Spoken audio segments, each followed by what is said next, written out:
Good evening, everyone. Welcome to Swimmer Sync 104. It is I, Mad Gamer II, and tonight I am joined by Pat. Hello, I'm Matt. How are you tonight? I am doing excellent. Looking forward to tonight's SOS. Get some Splatoon action going. This is actually my first tournament commentating post the latest patch that we got. Oh, well, you see a lot more Neo Splash. But that's pretty much it. I mean, it's still Splatoon and same weapons are still good, I guess. But we see a lot more diversity in what our teams do. I mean, not as much diversity as what we saw last week with the Splatoon 2. That was a change. But Yes. Yeah, I remember that was such a throwback. From what I've heard, you can still get that free crab bingo space. Yeah, crab is still there and still very active, especially on Hagglefish Market, which we will see for the first game, I'm at. Yes, indeed. We are going to be going to tower control in Hagglefish Market. Definitely a crab favorite. I would be very surprised if we didn't see it, but we've been proven wrong before. It's actually one of my favorite map modes, not necessarily because of the crab, but Hagglefish is a nice splatling map. Yeah, I don't know. Personally, it snowballs so much, and with my team, we always have difficulty defending. Once the enemy is past that second checkpoint, it feels like, even that first checkpoint, it feels like there's so little you can do as a team but throw bombs and wait for your special and hope for the best. Yeah, it's tough because the checkpoint's right in the corner there, so they basically have the water in their own spawn at their back. So you only cannot come at it two different angles, and as you said, if they're throwing bombs at you, that's just incredibly difficult. Yes, and we are about to see what our two teams will do on this map. Orca Ballestra versus Marine Melody, two very well-known teams that we love to see. Alright, we are looking at... Oh, well, see, this is what I'm talking about. We got a splash, but it's the Neo Splash, not a single crab in sight. Yeah, not a single crab, and I see a Hydra. I love to see a Hydra. A good Hydra can do so much on this kind of open map, taking absolutely space. We do see our first Tri-Strike getting thrown out, trying to find some picks, but it is the sloshing machine that had gone down there. So right now, Marine Melody is just looking for space, and they're throwing a Tri-Strike of their own. And it's just kind of a Pokemon battle, trying to get space, find paint, and with that trade right there, nothing really has changed. I think it's going to be, if that bubbler gets thrown out there, they might be able to start pushing forward. So far, both teams looking for a trade. It looks like the tower is going to be taken by Marine Melody, but they don't have that much of an advantage right now. There's going to be another Tri-Strike. I think that is going to be the special that's going to start up that push, but they respond their own Tri-Strike to cancel it out. Not even past the 90 mark yet. And Orca Ballestra with the bubble should be able to push the tower at least to that gap. That's always a pain when the tower is stuck there. It's just in midair, you can't really jump out to it unless you got some terrain nearby, and they were able to get up on it. But again, just the Tri-Strikes are keeping them from getting too far. They were able to get it to the checkpoint, but not really able to chip away at it too much. Still, 73, they are in the lead for the time being. Orca Ballestra, they managed to take that tower, to take that space, but they can't push it much further. Marine Melody is going to push back right now, taking back control of bid and trying to establish their position, prepare the specials for their own push.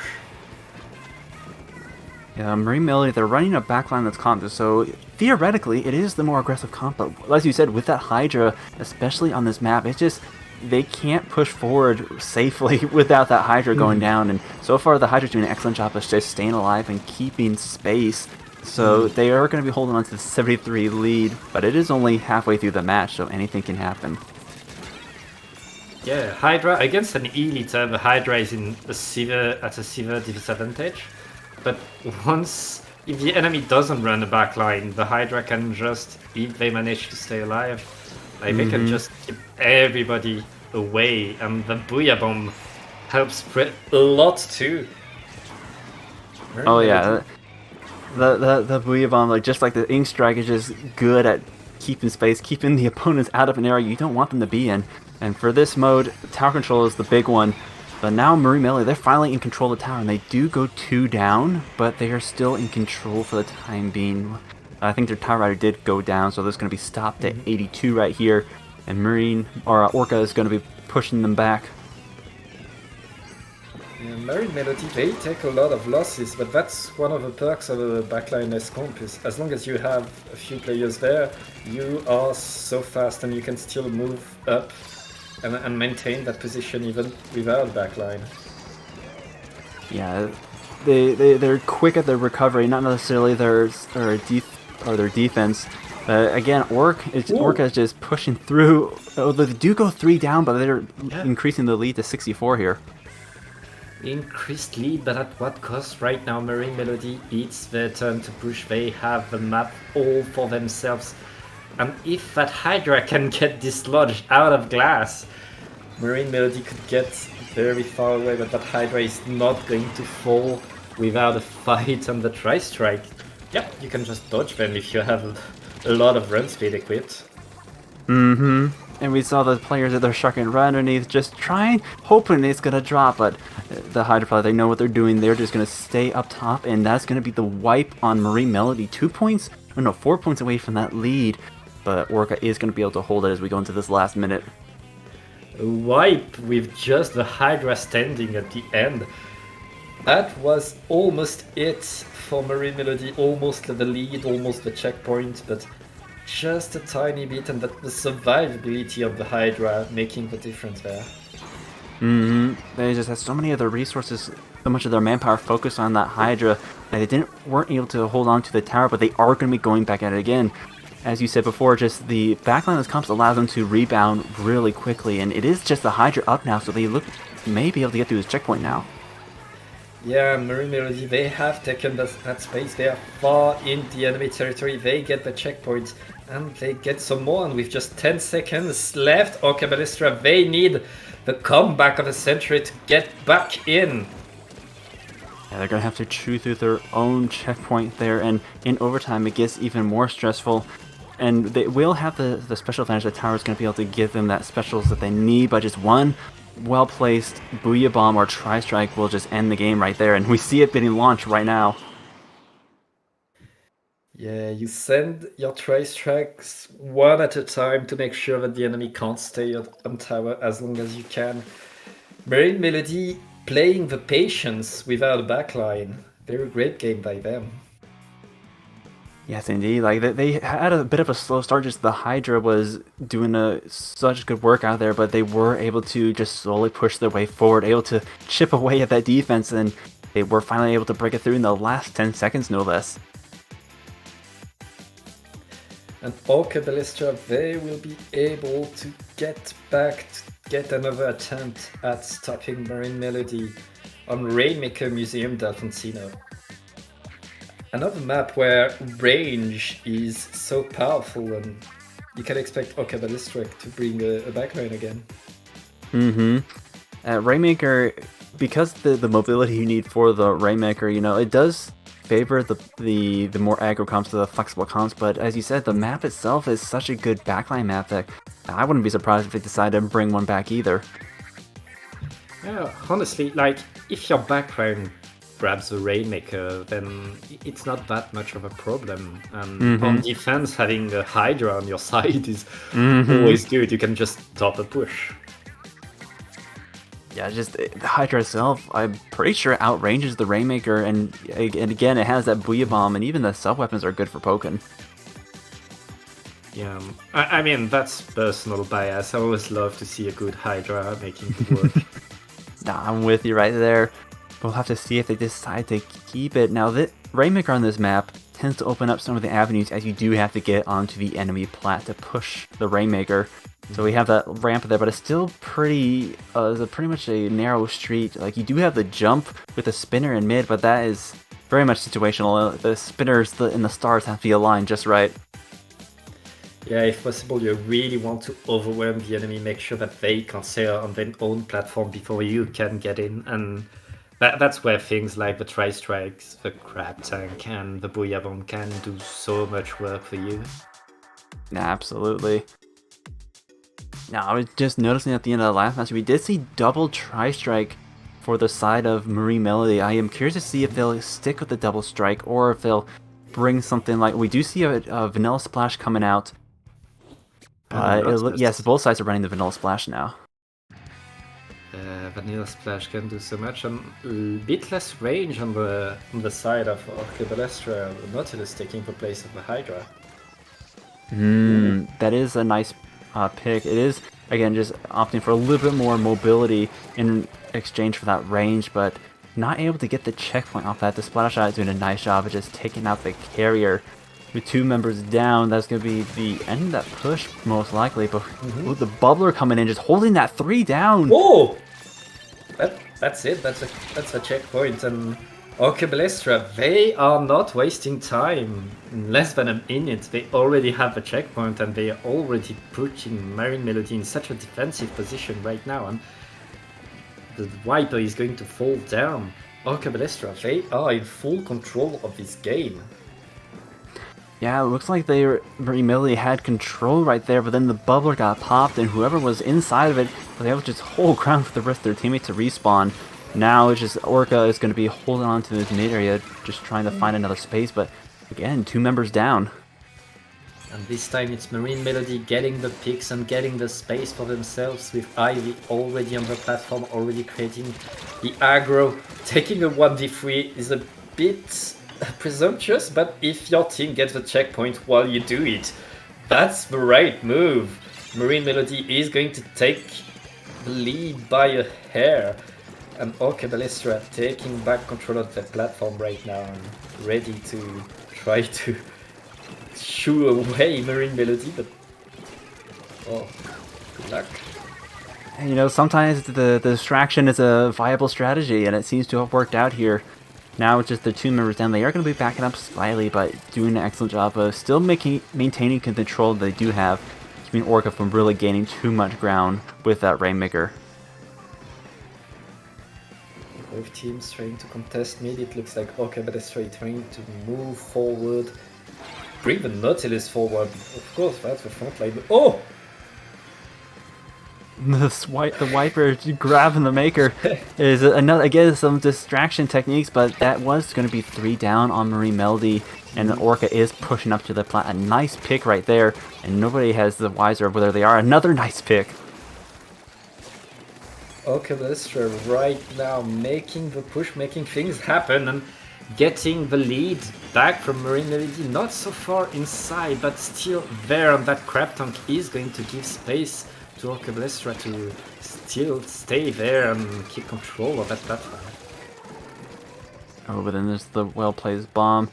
Like, the crab tank getting popped right after the Rainmaker went down just did allow them to keep some space, but it is going to be the reset of that Maker.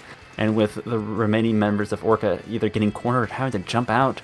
Oh, but the Splash Sharking gets nice 2 right there. I'm looking for the last one. That Splash has been such a menace in this last minute. Indeed, just so much aggression, just catching Marine Melody unawares. That's going to be another Wiper going down. And now Orca has plenty of room to grab that Maker and start pushing forward once again. The Tri-Strike is going to slow down, but not so much. Orca, Ballestra is moving ahead on that bubble. That's small points for them, and that's going to be a lot of points. A very good lead by Orca, Ballestra right now. Indeed, the Tri-Strikers are lining it up. Painting the road for them was so well played. They're going to be taking it up to 18 as we get into this last minute.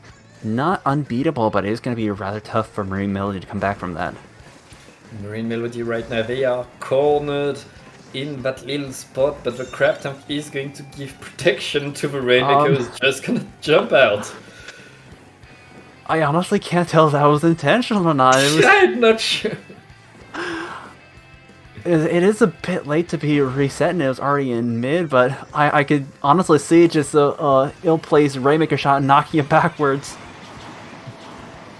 Yeah, Marine Melody right now, they need the Rainmaker, they need the boat. And it's going to be a wipeout! Oh. Where did that come from? We see the wipeout. over. They missed the jump, so they had to take the roundabout way, and that is going to cost them 3 members down to Marine Melody. Or I'm sorry, yeah, Marine Melody. This is the last one trying to get the Rainmaker carry, but they are in the last 10 seconds, and all of them are respawning. And Orca just needs to deny the pop right now. They are in such good position, and I think gain is going to go to them, I'm at. I think you are right. Orca is going to be taking the second match, bringing it up to 1-1. And although it is a playoff 3, we are going to be going to that third match all tied up. Yeah, we love to see a good game 3 with stakes. And both of these teams, they know they want to do it, they know they can do it, they know what the other team is made of, and they're going to decide what strategy goes best in Macomart. Yes, Macomart Clams. Again, it is an excellent map to be running the backline, but because of the mode, we might be seeing, like, they opted to go for the Nautilus that last round. I would not be surprised if they decide to go something flexible like that again. But again, it is a small map, so who knows? Who knows indeed, but right now it feels like Orca Ballestra has more range in what they can do, because between the Hydra and the Nautilus you have several different playstyles that can be endable. But honestly, if Marine Melody sticks with their comp, might as well stay with the Nautilus. You have so much speed with it, and you outrange the enemy anyways. And we saw the use they got out of that crab in the last one. Macomar is another excellent map for crab. A lot of space can be denied with just a single crab. It's a good map for crab, but it's also a dangerous map for crab. There are so many flank crabs, and honestly, with the nerfs on crabs that has happened, I feel like crab is getting a bit weak on this map because there are so many ways to punish you. Yes, and especially with some of the newer, I guess, nerfs to it, approaching it and be able to take it out is certainly gotten a lot easier. Yeah, we've seen it. So many splash moving to the Neo for more flexibility. While you use your special, you still have a bit of movement. At least you're standing and not in a tank. You just throw and go. Yeah. Now Clan Blades, like similar to Tower Control, although that last Tower Control match we saw was pretty drawn out, Clan Blades can be pretty snowball if one team gets a really good advantage. Like just one well-placed team wipe and you can get clams in for days. Yeah, we've seen Orca Ballestra really getting the team wipes, really getting the aggressivity to the full, but on Museum, because the map was so big, it was so hard for them to really capitalize off of that. And on Macomart, if they manage to get such good team fights that they had the last game, that would be very good for them. Yes, indeed. Now we'll have to see if Marine Melody is going to be ready to combat that. It is going to be the winner decider of this set, and we're going to be seeing a double splash, both vanilla and a neo splash for the side of Marine Melody right here. And Orca Ballestra moving from the Hydra to the Nautilus to no backline at all. They want the same speed that Marine Melody has, and they are matching it. And right now we see players dropping left and right, but Marine Melody 3 players down, and the last one is running for their life. Yeah, that was an excellent opening push right there, taking down 2 members of Marine Melody and getting another one, 2 more, but they are going to be traded out, and that's going to be 3 down for Orca in the end right there. Like again, it's such an excellent bout, but in the last members of Marine Melody were able to hold on, so they weren't quite able to make a push of it. Yeah, but Orca Ballestra still has lots of room for themselves. That Dry Strike is going to stop that, but oh, a double! Orca Ballestra has control of the stacks right now, and it's again a wipeout in their favor. They have a ball, that's going to be a score. Yeah, that's what I was talking about. They get that wipeout. Like, they still have some clams to collect, but they are coming in. They are going to be throwing them in, unless Marine Melody is able to set up a defense and stop them.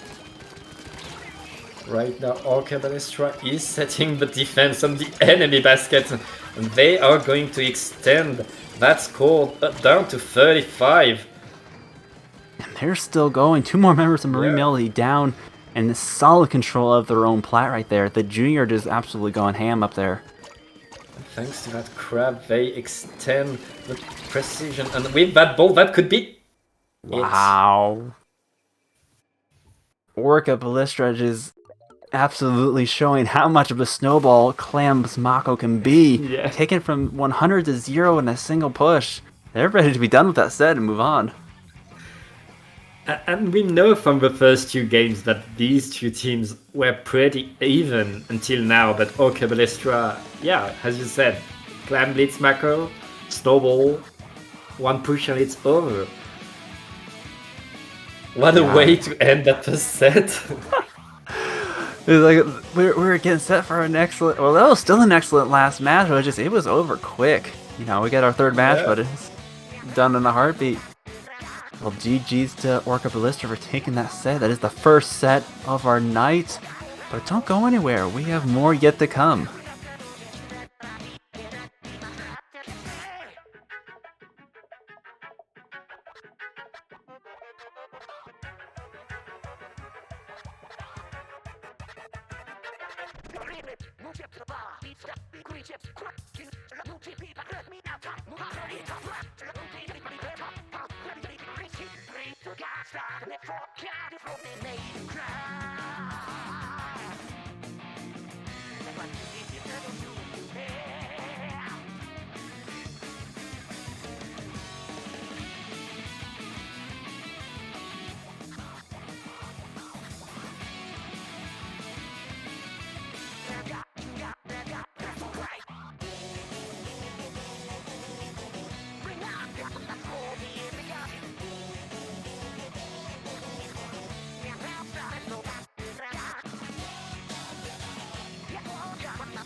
Hello everyone, welcome back to Swimmer Sync 104. It is I, Mad Gamer II, joined once again by Pat. Hey, hi Mad. We have 2 great teams again here for round 2. Decay versus new Kraken team Colombia Definitivo. Ooh, and these are some pretty stacked rosters right here. I recognize quite a few. It's going to be a nice match. I don't know which side's going to bleed more. It looks like Decay is a bit of a pickup here, but a pretty baller name, I must say.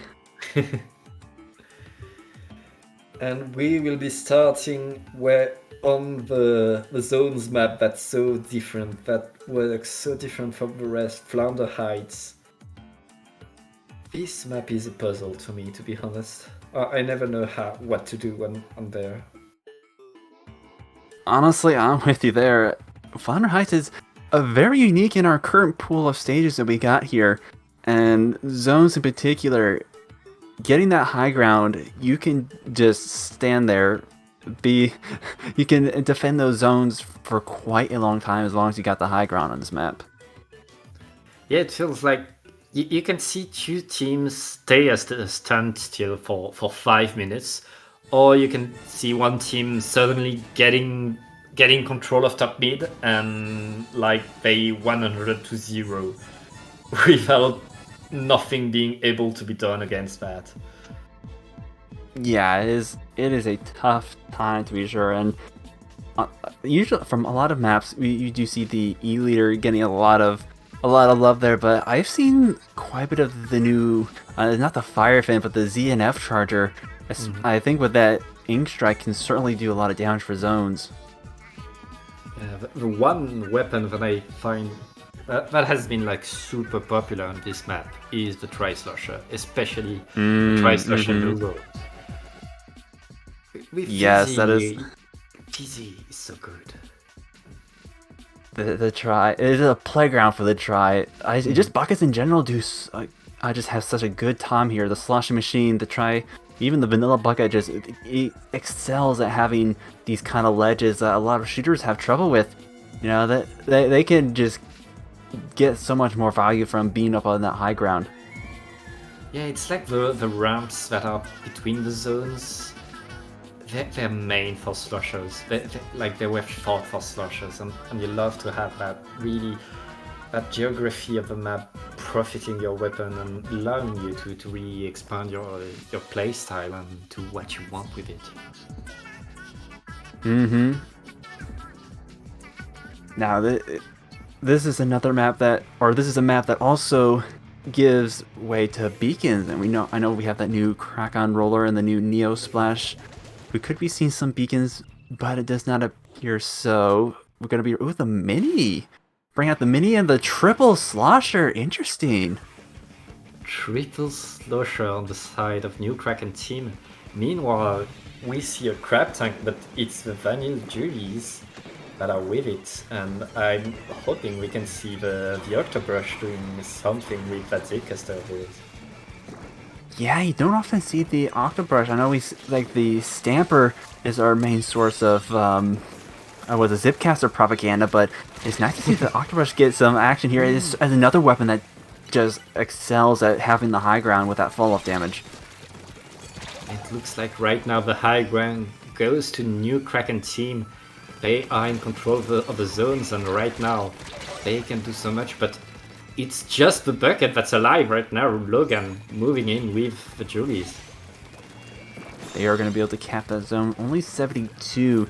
Not a huge lead to have to come back from. And now with that E-leader set up, it's going to be a tough time. We do see the Trash Strike coming out. That is one of the main displacers for this team right now. But yeah, with Raybreaker and Crab, they're not going to be able to make much headway.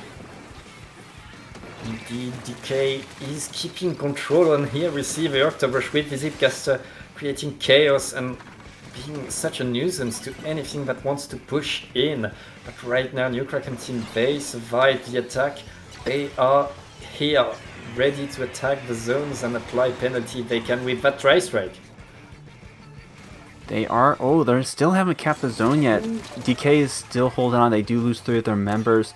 That might be what they need, but it was the mini that went down first in their attack, and it's one of their main painters. But they are able to finally cap that with not too much of a penalty, so they might be able to get this lead right back. New Kraken team back in control, and we see the Octobrush getting in, being ready to take some control, trying to take some pick. But right now you need to get both zones if you want to apply penalty, and that is so hard.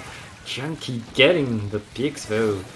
That's what you want to see, and that Zipcaster is going to add to that pressure. Oh, but they fall right into the hands of the Tri-Slosher, but it was just the distraction they needed. Decay taking that zone back, applying a 26 penalty onto New Kraken. But they are already back and kicking the buckets. They've taken over their zone once again. Yeah, that's going to maintain the lead for Decay for a little while, but... Well, now that they're in control of both zones, I guess they can try to extend their leads if they can. The tri-strike, they're just absolutely destroying that Booyah Bomb. You know, I think it was like we were mentioning before, you know, with that E-Leader, they have a much solid defense, but New Kraken is able to just bounce back so quickly with having a quad front line, and they already have the 3 down with just that E-Leader trying to maintain their zone. Yeah, both teams can't be kept away from mid. I love to see teams able to really get back in on this map mode. I'll have to review that with my team. Just some taking notes while you're watching. I love to see it. Ooh, but they're so close to getting through that penalty, and they only have a couple of points to take the lead back. Tri-Strike is trying to stop it, but wasn't quite enough. And now with New Kraken, they have that high ground, and again, the Sloshers, they don't have the range, but they have such good damage for anyone trying to approach from the walls or anywhere, honestly. The high ground on the lead, and right now the clock is ticking in favor of New Kraken. Decay almost able to get that second zone and apply the penalty, and with 3 down it's just the mini right now. That's going to be the zone in favor of Decay. Decay has not that much penalty of their own right now, so they should be able to get rid of their penalty, and if they maintain their high ground, we might have a lead change. Oh, yeah, there's again the brush. They got the Zipcaster out. They're trying to find these players, but they're playing their cards quite patiently. You know, they're getting close to losing that lead, but they're making sure that they're able to take it back and keep it, because we are getting to the last 30 seconds. If it's just one misplay here, and that is going to be the wipeout on New Kraken. I think DK, they're going to be able to get this knockout here. Yeah, DK in such a good position right now. New Kraken team needs to run at the zone and capture it as fast as they can. They just have 3 points away, and just capturing one zone is going to be hard with just 2 players left alive. Oh, they're holding on for dear life, and they are able to take it back, but they lose 2 of their members in the process. The double flank there, and the brush is still alive, trying to take them out. They're going to be just putting so much pressure on that plat unless they're careful. And AKT right now, they need to paint that zones, but it's not going to be enough. Just obtaining that overtime was kind of awesome of them, but that was a bit too late, and DK is going to take this one.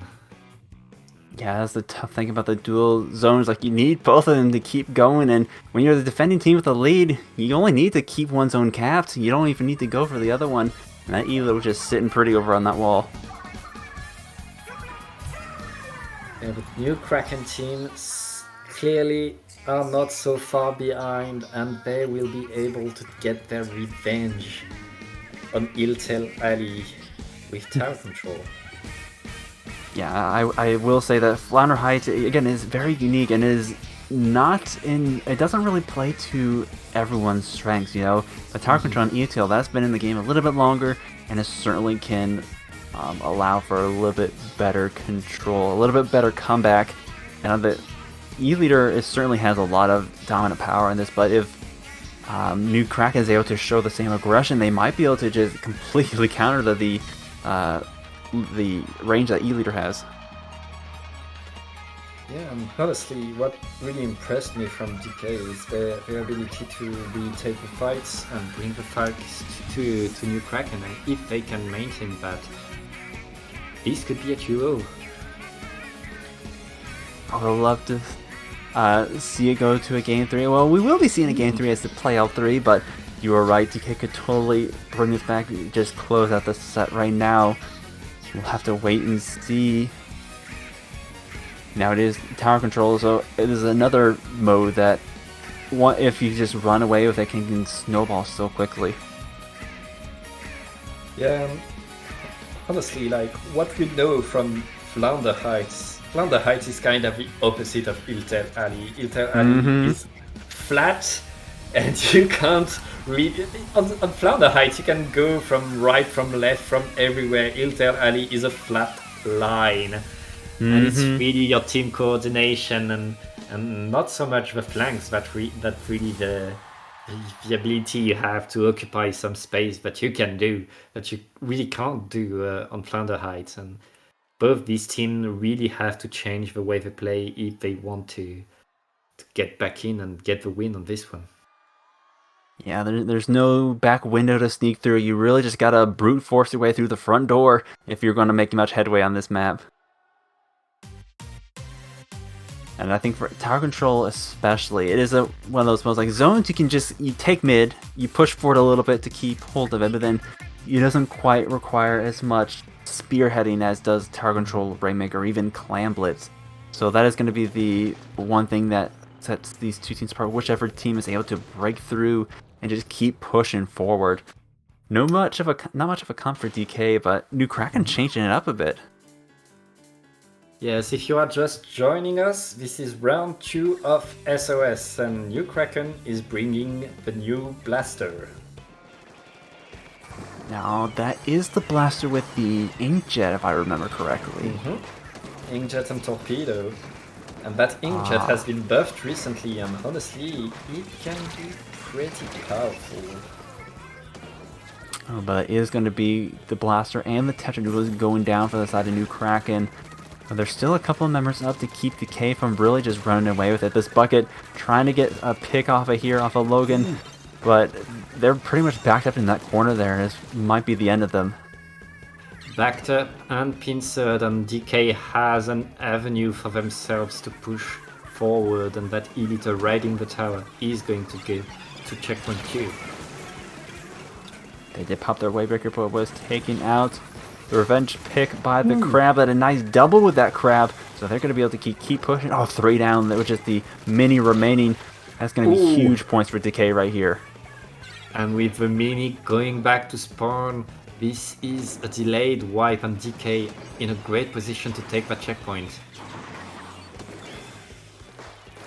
They're going to be taking the checkpoint, and in several picks along the way, they are so close to just bringing this to a KO, but attention to the Buckets. They're trying to get this E-Leader, and they do manage it, but not before it goes down to 2 points. Oh, the dancing of that E-Leader. And that's just the opening push by Decay, getting the tower almost to the KO, but right now New Kraken team keeping themselves alive in this set, trying to push away this Decay team. That's not relenting, and right now New Kraken team, they have still players falling down to Decay. That doesn't stop the aggression, and they are still trying to push the tower, are you mad? And we see Junkie here on that brush just sharking. They don't know where they're at, and they can get some nice picks. They're able to capitalize as the Zipcaster comes out. They get one, they get recalled, and they're still alive. Wait, and they're not moving. And that's unfortunate. That was super unfortunate. They are still in the lead, and it was down to 2, so it will not be replayed. But they can still keep this if they can keep their defense up, they might be able to hold on to this. But still, they have 2 minutes to work through. Yes, and their E-Liter is just respawning, and that bubble in front of a checkpoint should give a checkpoint to the New Kraken team, unless that Tri-Strike is able to at least delay that long enough. Oh, they're certainly trying. That is going to be the checkpoint to New Kraken right there. Still several members up and keeping it on, but Chris here doing an excellent job of staying alive. Like, they can't afford to go down at this point.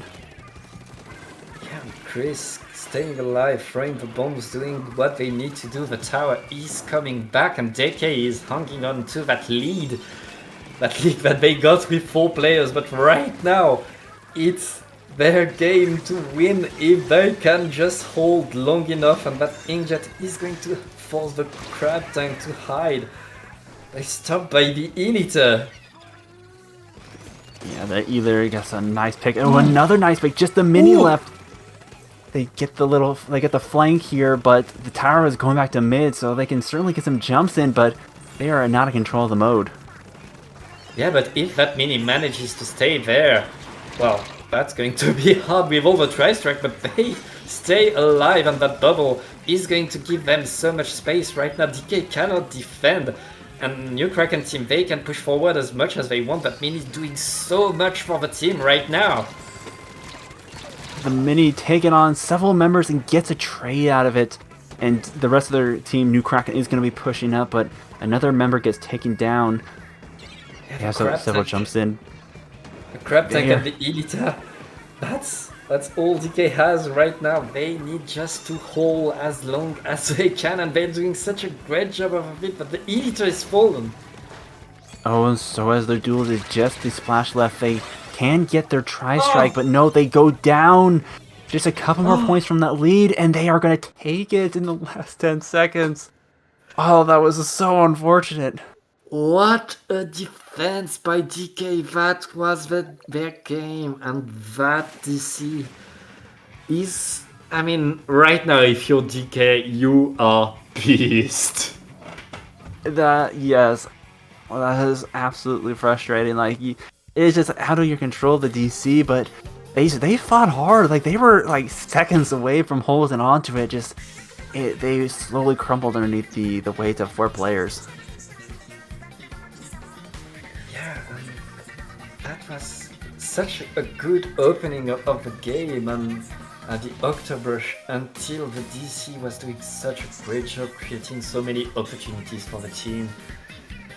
I bet they will get back in the lobby with the intention to seal the deal on Scourge Gorge in Rainmaker.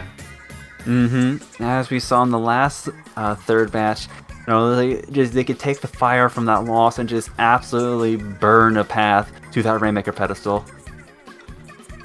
Yeah, right now, DK, they have a question to answer, because Scourge Gorge is so good for Elita. But Rainmaker... It is the toss-up. Yeah. Do you play through the mode or do you play the map? We'll have to see. What is the comfort pick for the E-Leader player right now? Yeah, and the question too is, like, how do you calm down? Because DK, they know they can get it. They know they had it for themselves. They were so close from the KO, and even with a player down, they were defending so well for so long and keeping it. Right now, it's their game to take if they manage to repeat that with 4 players. Oh yeah, absolutely.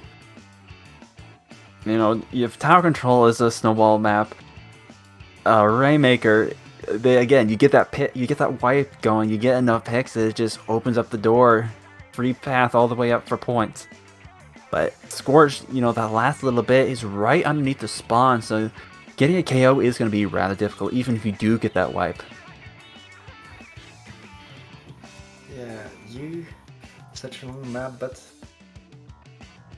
we'll see what all teams do. I bet we are waiting on the fall for Decay to get their internet back. I hope they still have it.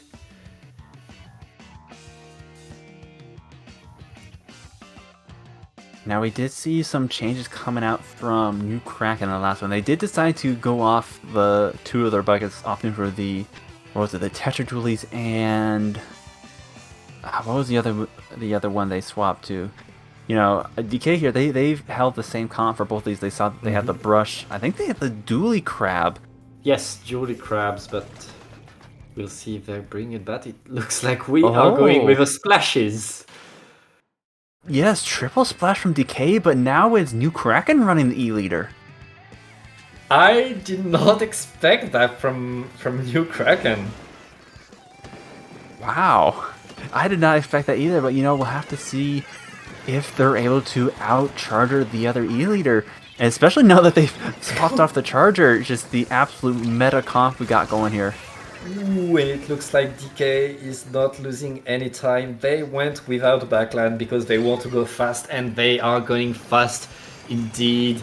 That checkpoint is already down, and that crab tank on the perch is going to give the opportunity for the team to move much more forward. That hammer not going for the Rainmaker, and the Rainmaker is going to 30. That's such a huge lead so early in the game, and it's extending. They are not letting up on the gas pedal right now. Like, that first crab, got so much space, so much value, and they are still going to be holding on. There is nowhere for new Kraken to go other than just the Rainmaker reset. Right now, Decay showing why they almost almost won that 3v4.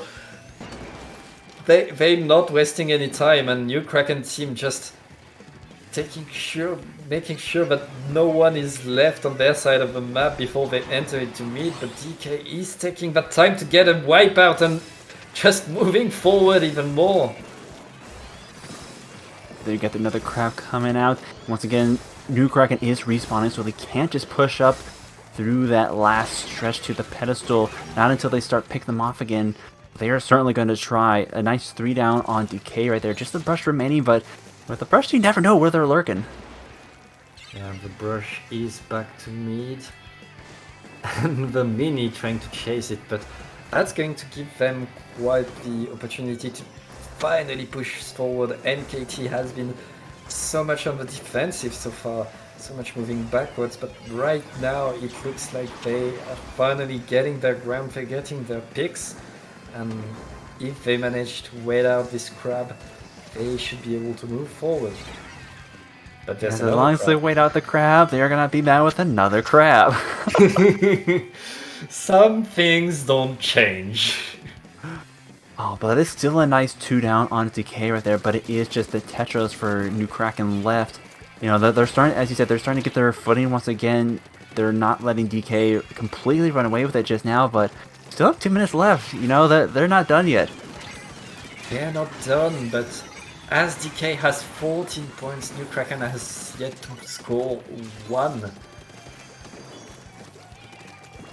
And new Kraken team, they are fighting that Dundas, that hammer doing so much pressure, and NKT, they are still there, they are still getting the fight, and it looks like they finally have full control of mid, and will grab that Rainmaker, hoping to move forward after that crab tank. After the crab tank, of course. So we do see the Ink Strike as well following up, finally picking off the carrier. Oh, and it's just the E-leader remaining. They're going to try to stall out the Rainmaker shield just a bit, but he got 3 splashes shooting at it. It's going to pop, whether you like it or not. Yeah. And that crab tank is going to get 2 picks, stop that E-leader and DK. They barely need to grab the Rainmaker right now, but I mean, why not? If you can extend the lead, might as well. Rainmaker's down. They're going to be trying to pushing it off that. Oh, they get a couple more points off that, but the E-leader, oh no, the Tetra shut them down right there. 2 members remaining, and the brush is just sharking, getting a pick on the shooter right there, and just giving their team some jumps, and they're going to try to extend this lead again. Yeah, DK right now, if they can manage to keep the game on new Kraken team's side of the map, it's going to be theirs. And right now, with so many flanks and so many attacks that they can do, and the crab tanks that are at the ready just queue up on the side of new Kraken team, and the Rainmaker running for their life, but the brush comfortably in their side of the map, just not really caring. I suspect that Junkie here been a little bit left out from not being able to participate in that last match. It's just playing for 2 brushes right now. Yeah. Just really putting on the pressure. They are not giving new Kraken a second to breathe. And DK, they could just try to bring the Rainmaker to safety, but they are here to prove a point. We will not stop the aggressivity till the end, and that brush is ready to get that final pick if they get one, but it's not the Rainmaker. Getting chased down by the mini right there, getting another pick, but the Rainmaker, they're still stuck in their base. They're not able to push forward as we go into overtime. New Kraken team, they have yet to find a way to move forward, and that sneaky splash is maybe going to put an end to it. No, they get caught. But they're keeping it alive. They're still going. If they're able to get that checkpoint, they have a chance to bring this back. They are slowly losing time, but oh no, one of them broke through. They're going to be trying to go for it. They just need to tap the checkpoint and keep this push going. That checkpoint is going to keep it alive, and they have the numbers advantage, they have maybe the special advantage that Crab Tank is going to delay everything, but new Kraken team, they are not going away without a fight, and they're going to put quite the fight indeed. With how far Decay was able to push up, you know, they are going to have to get a complete wipe, but that brush is alive and trying to get at it, and now with another crab, that's going to be the end of that game. Yeah, and that's the problem. DK managed to keep constantly NKT moving backwards. And that's the opposite of what you want to do. So I've heard. So you've heard it. But that is going to be a pretty dominant victory for Decay right there. You know, like New Kraken almost couldn't even touch the Rainmaker for a good chunk of that match. Like, it just goes to show they were able to bring it back at the end of the last game, but they were fighting an uphill battle, especially for Scorch.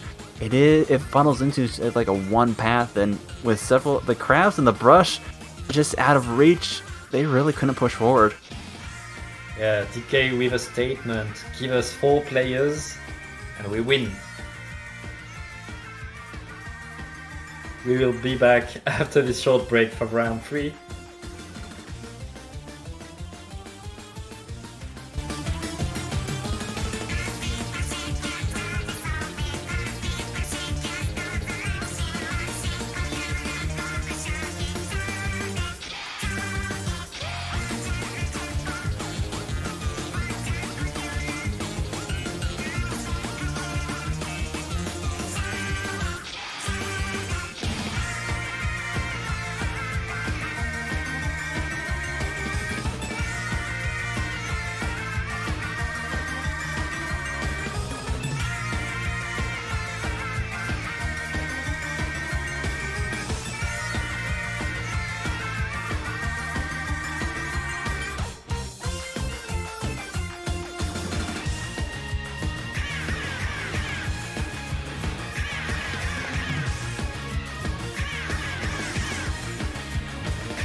Hello everyone, welcome back to Swimmer Sync 104.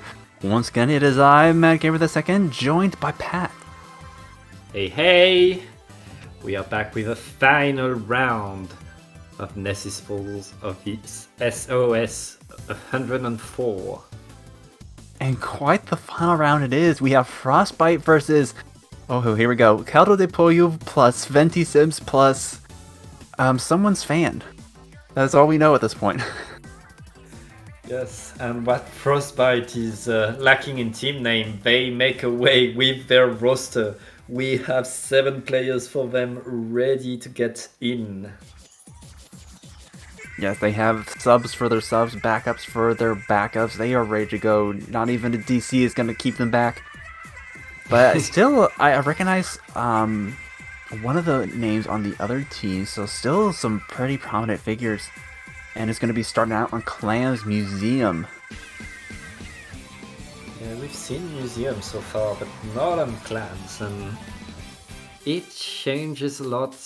Your ability to really take control of that enemy platform is going to be very defining, because even if you're able to get a wipeout on the enemy team, if you can't get on that platform, if you can't bring the clans there, you're not scoring any points. Mm-hmm. It does. There are several more options than you normally have, because again, you need to get onto the enemy plat to get to that basket. But even if you can get up there, as you said, you need clams in order to push the objective. Now, aside from... Oh, sorry, go ahead. I was about to say, you know what's really good to keep control of the enemy platform? What is that? Crab tank. It's a crab tank. Of course, it's a crab tank. It's always a crab tank. Another crab? I would not have guessed that. Yes, another crab tank. Good idea. But you know what would be even better than a crab tank? 2 crab tanks. 2 crab tanks. Oh man.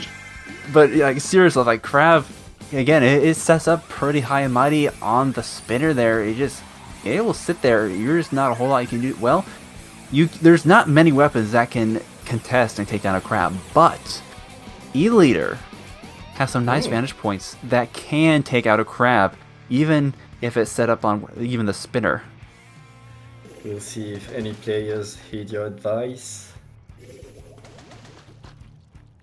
It looks like we have a charger. We have a sniper. We do have a charger. It's going to be the ZNF charger, Splash Wall, and Tri-Strike. Both teams are... You know what? We have a Stamper on both sides and a Wiper in addition to the Stamper, so double Splatana looks like.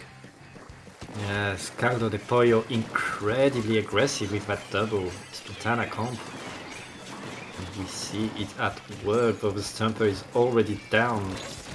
Looks like Caldo de Pollo is still trying to fight in the middle of the map. That's going to be a cancel on that hammer, and it looks like Frostbite right now has mid for themselves. Indeed, there's going to be a 3 down, a delayed wipe off of Caldo de Pollo, and they're going to be taking the first basket. Basket open, and right now it's just the machine on the side of Caldo de Pollo trying to establish a defense, but that sniper on top of the spinner, that can do so much, and knocks throwing clams in. The team is already at 50 and it's still going down. 2 down for each team. If it's just that stamper left, that's going to be a wipeout, and Caldo de Pollo gets some breathing room. Yeah, not a bad first push for Frostbite. They get it down to 41. Caldo de Pollo, they have a chance still, but they have a lot of ground to cover. Ooh, and that punish on the Stamper is going to let Frostbite defend. Challenge the crab maybe? No. It looks like the crab is going to expire, and Caldo de Pollo already on the platform, trying to make some rooms for themselves, but it's so hard with the crab. Yeah, the crab, like we talk about the offensive side, defense can certainly hold down the fort. But we see the Stamper here just trying to find some value. They're staying alive, going up toe-to-toe with the other Stamper, but not able to make something of it, and the jump is probably going to get... No! Stamper able to keep the jump alive, and now we have 2 members of Caldo de Pollo in the backside of Frostbite here, and they are still alive and kicking, just being a menace all around. Yeah, Caldo de Pollo, they really managed to get in and get so far in, but it's only now that they finally open the basket. And with their specials up, they will be able to score some more, but just 2 players there, there's been a jump in now. They have to move back right away. That crab tank plus the ZF charger is going to really stop it and give Frostbite room to make their own space and take back control of mid. Yeah, the crab tank is certainly a force to be reckoned with, but without it, you know, they got to go up against the ZNF charger, and that can just hold so much ground without a special. You know, they really need to either take it down or just like really coordinate their pushes just to get around it. And right now, both teams at a standstill, fighting for mid. Caldo de Pollo are losing that ball to the sniper. They're really trying to send out the buoy bomb to send them back, but the Tri-Strike is going to delay out that push, stopping at least one of the balls, but not before they can break open the basket. The Charger gets some nice picks right there, and they're going to just let that ball just despawn. They sniped them through the ball, like that was pretty much blind. Yeah, that was quite the shot, and with that they're able to hold that. Like, they got the power column in, but it chewed through some of their penalty points. No more points to be gained for Caldo de Pollo. And we are down to that last minute. 2 members down. This is not looking good for them right now. Not looking good, and Frostbite, they don't even need the push, but with 2 balls, I guess they will take it if they can. Right now, they are getting stopped, or not? I don't know. Another nice pick from the Charger. They have the balls, but not quite able to get it in before they're taken down. But they're still... Oh, another nice pick. This Charger is going off right now. Ooh! Wow, a complete wipe. Charger just going in and solo push it. Well, not solo push it, but like just completely wiped out the team. Like, even if they weren't able to break it open just then, that was just such a solid stall. We are down to 20 seconds, 7 points. You know, Caldo de Pollo, they have their work cut out for them if they want to bring this back. They need to get so many clams right now, and they need to be on the attack. Caldo de Pollo, they have 2 specials at the ready, but the Stamper just fell down. And right now, Frostbite, they just need to defend, and with a sniper of that caliber, it's not going to be so hard for them. Yeah, they're not. You so much as poke your nose out from cover. That Charger will just snipe it right off. Wiper is going to be trying to go in, but gets taken down, and it's just the last Splatana left trying to keep it alive, but it's not enough. Frostbite, a pretty substantial lead in this first match. Yeah, very powerful game 1, and if you Caldo de Pollo right now, you wish you had some armor to counter that sniper. Oh man, yes, wishing for the good old days. Nah, I honestly don't know which is worse, the ink armor or the crab tank. Like they have their own set of problems. Yes, but speaking of snipers being dangerous, we are going on Brainwater Springs. No, you thought the E-Leader was scary. Just watching the gameplay from that ZNF, they are going to be an absolute force to be reckoned with. The Ink Strike wall combo, such a good combo for zones, and just the Charger itself has been popping off today. Yeah, if you're Caldo de Pollo, you need something to counter that sniper, and you need it now for this game because, well, first you need to win the game, but also this is Brainwater, and a good sniper of Brainwater is terrifying. It is quite open in the middle, and there's not a whole lot to maneuver around. You know, again, they are going to have to find ways, I think as you mentioned, just to get around the Charger, coordinate their specials, find a nice flank going through, but there isn't too many options to get up there. Not too many options, but honestly, I think they should keep their comp. The double Splatana, if they can move so fast, if you manage to get one single Splatana on the ramp, the charger cannot do anything but look at it. That is true. It certainly has some quite aggro power that's gonna definitely keep the charger on edge, but at the same time, if they run the double Splatoon again, they don't have as many, specials that displace the other team. Not a whole lot to really paint the zone with. And when you're having to go up against a backline like that, you need something to be able to just spearhead your way to the zone. Let's watch it. Let's see the adjustment. Caldo de pollo. They bring the missiles. Meanwhile, yes, the ultimate counter to Charger flings a roller with his missiles, but still keeping the double Splatana, bringing out the T-Tech as well. So they're keeping the Ink Strike, but still keeping the double Splatana. They're very interesting.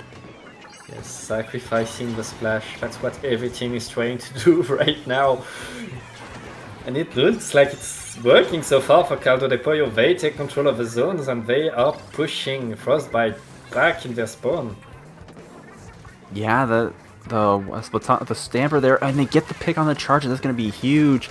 And they still have the one player trying to get in, but they are going to be taken down. The Flinking Roller, it has some nice range. Like, it doesn't quite have the killing power of the E-Leader, but it can certainly paint its share of the zone. Yeah, that aggressivity from Caldo de Pollo paying off so far, but Frostbite getting back control of the zone, playing the slow play and trying to put their E-Leader in place. Once that E-Leader is there, that's going to be very complicated for Caldo de Pollo, and Caldo de Pollo right now, it's just the Wiper. The Wiper is going to retreat, trying to stay alive, and Frostbite has control of the zone and control of mid. Yeah, they were finally able to take control of the zone, but even just the Wiper alive, they put enough paint out to keep it from completely getting capped, and then they're going to get a pick off that flank and just mow through that the crab there, almost trying to get the stamp throw on the E-Leader, but not quite able to get that. And that's not going to stop him from pushing up. After being so patient while chalking, the Wiper is like, okay, I've been patient enough, I'm just gonna run at you. Wait, time's over. Time to kill. There's a limit to the patience in any Wiper. It runs out pretty fast. It is a maniacal force, a force of chaos, an engine of chaos. It has to be in the back line. But the E-Leader is going to be pushing up here. Well, that is until the missiles come out, but they were pushed up pretty far. They were getting pretty comfortable, but Caldo de Pollo just showing the aggressive nature. They lost it for a split second, but we're right back at it. Yeah, with the Juice Platana is going to the ramp right now. The Wiper is going to fall down. That's going to leave Frostbite the opportunity to capture the zone, apply some penalty, which they really need because Caldo de Pollo was so close from extending their lead even further beyond. Frostbite right now, they are still struggling to really establish control, keep Caldo de Pollo away as they managed to do on Museum right now. Caldo de Pollo with the hammer still going inside. No respect for your paint, no respect for anything. That Wiper wants blood. Yeah, I love how, we saw the one player, the Splash, just sharking on left side ready to stop him, but like both of the Splatanas, they ignored whatever was lurking there. They went through zone and they went immediately up that ramp trying to take out the Charger. And right now the Charger, when it's backed up and it's against the wall, they can't do a whole lot. It's just one player left for Frostbite and the clock is ticking in favor of Caldo de Pollo. Caldo de Pollo, they just need an extra pick right now and this is their game. Yeah, they decide, we see your Charger, but we raise you a Splatana comp.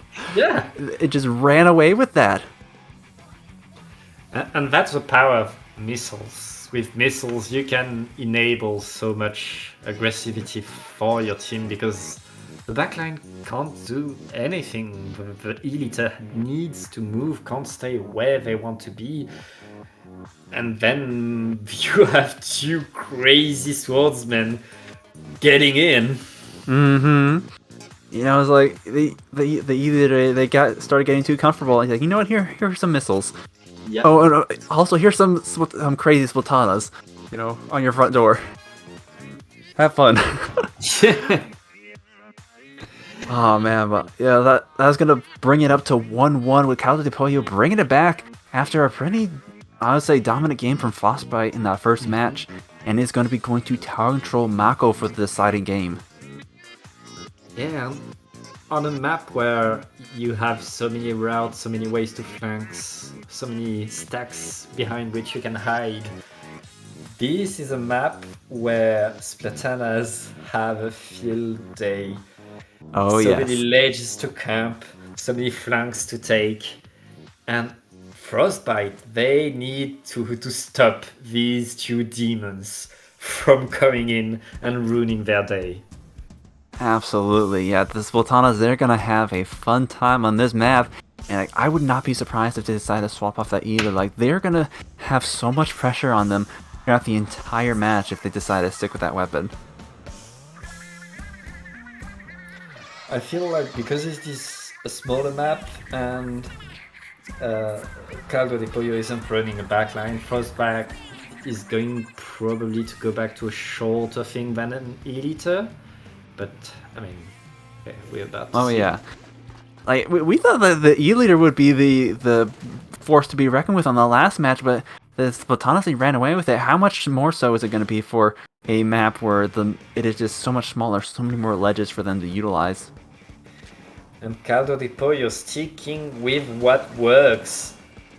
Already the Wiper is down, but it's a Wiper that don't really care being down. 2 down for Frostbite. It looks like Caldo de Pollo is already trying to invade, trying to get in on the things that is going to get cancelled by the snipe. And they are going to also take down the T-Tech, but not forgetting a trade. Still, well, they had the man advantage, but then the Wiper, you know, doing in Wiper things, going in, getting the trade there. Now it's just a Stamper in that corner.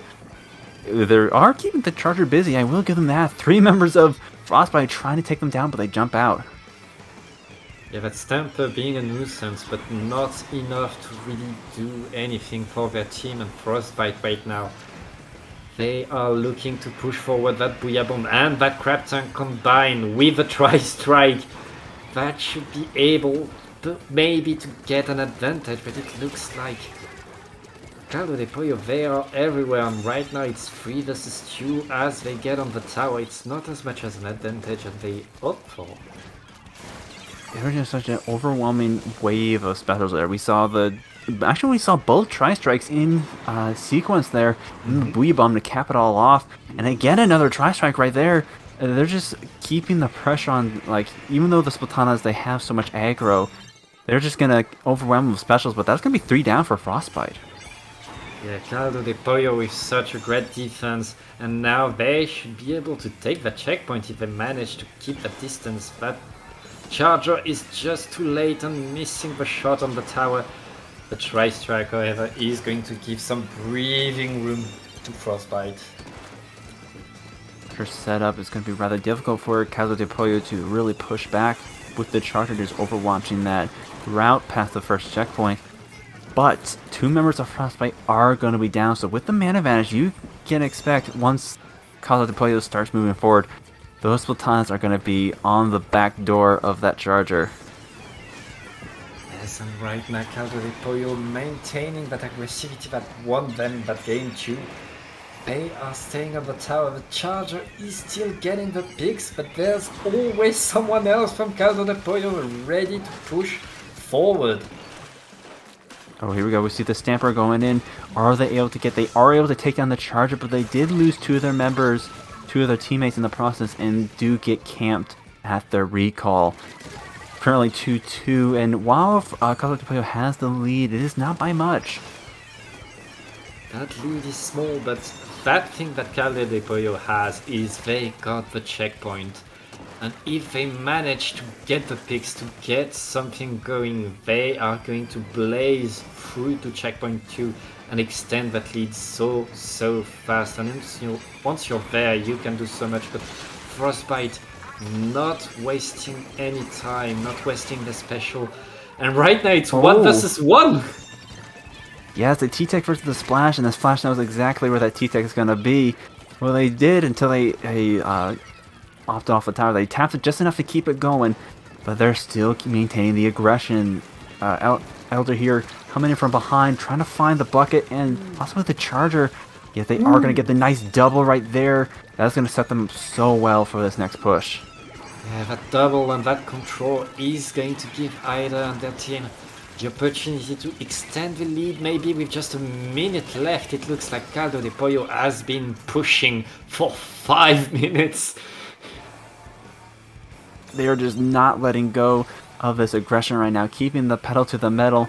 And with that Zipcaster going out, we see the jump just going to be taken over for tower, but immediately shut down, it looks like, by the charger. And that flanks roll, they're not getting a break.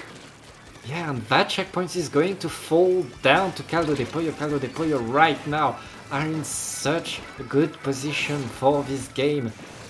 The hammer is going to extend the aggressivity. Oh, and a pick with it. Charger. Yes, that was exactly the pick they were looking for. And they were going to get the flank on the crab. The Stamper here, another one. Are they going to be able to get the wipe? One member remaining, but no. It gets taken out in a trade. Still, that was such a good play. And with 15 seconds, that's going to be pretty much all their special just out of commission for the next couple of seconds. Yeah, meanwhile, we see the missiles fired from Caldo de Pollo. That's going to be the tower for themselves. And that's going to be a commanding game 3 for them. Great comeback. Like, once they had changed the comp, yeah, all they needed was they just needed the one match to know what they were up against, and they adjusted accordingly, and it just worked out for them so well in the last 2 matches. Yes, that has worked so well for Caldo de Pollo. This is the end of the group stage. We will be back for the top cut bracket, but first, Imad, what are you going to do this Saturday? Well, if we have not heard, InkTV is back, and with their first Splatoon 3 event. This is your last chance to qualify for the InkTV Resurgence League. InkTV Resurgence Series consists of 2 open qualifiers that progress into a 4-week league, with every match streamed. This is going to be the second of those 2 opening qualifiers, and it's going to be April 7th, so later this weekend at 7 p.m. Eastern. You can find the registration at start.gg InkTV2, sorry, and it's going to be up on your screen, so definitely go check that out. Love to be seeing the InkTV back and seeing what they have in store. Yes, the first qualifier was so hype, and we at IPL love to assist InkTV in what they are doing, and we are looking forward to that second qualifier, the last chance to get in the Hypers League. The Hypers League, it's just the Hypers League. Yes. But until then, again, we will be going to our top cut very soon after this short break. So yes, stay tuned, get some water, stay hydrated, and we'll be back.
Hello everyone. Welcome back to Swimmer Sync. We are in our top cut bracket, our first set. Once again, it is I, Mad Gamer II, and I am joined by Pat. Yes, Mr. Second, and this is it, the top cut, the best of the best, and we will be starting with Healthy Diet Food Groups versus Incy Red Sun. Yes, indeed. Both of these teams have been around the block a couple of times. We are in our top cut, so we'll be interested to see what these two teams bring.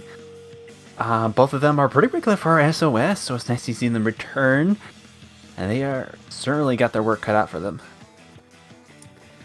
Yes, certainly, and they will be looking out for each other on Sturgeon Shipyard in a game of Rainmaker.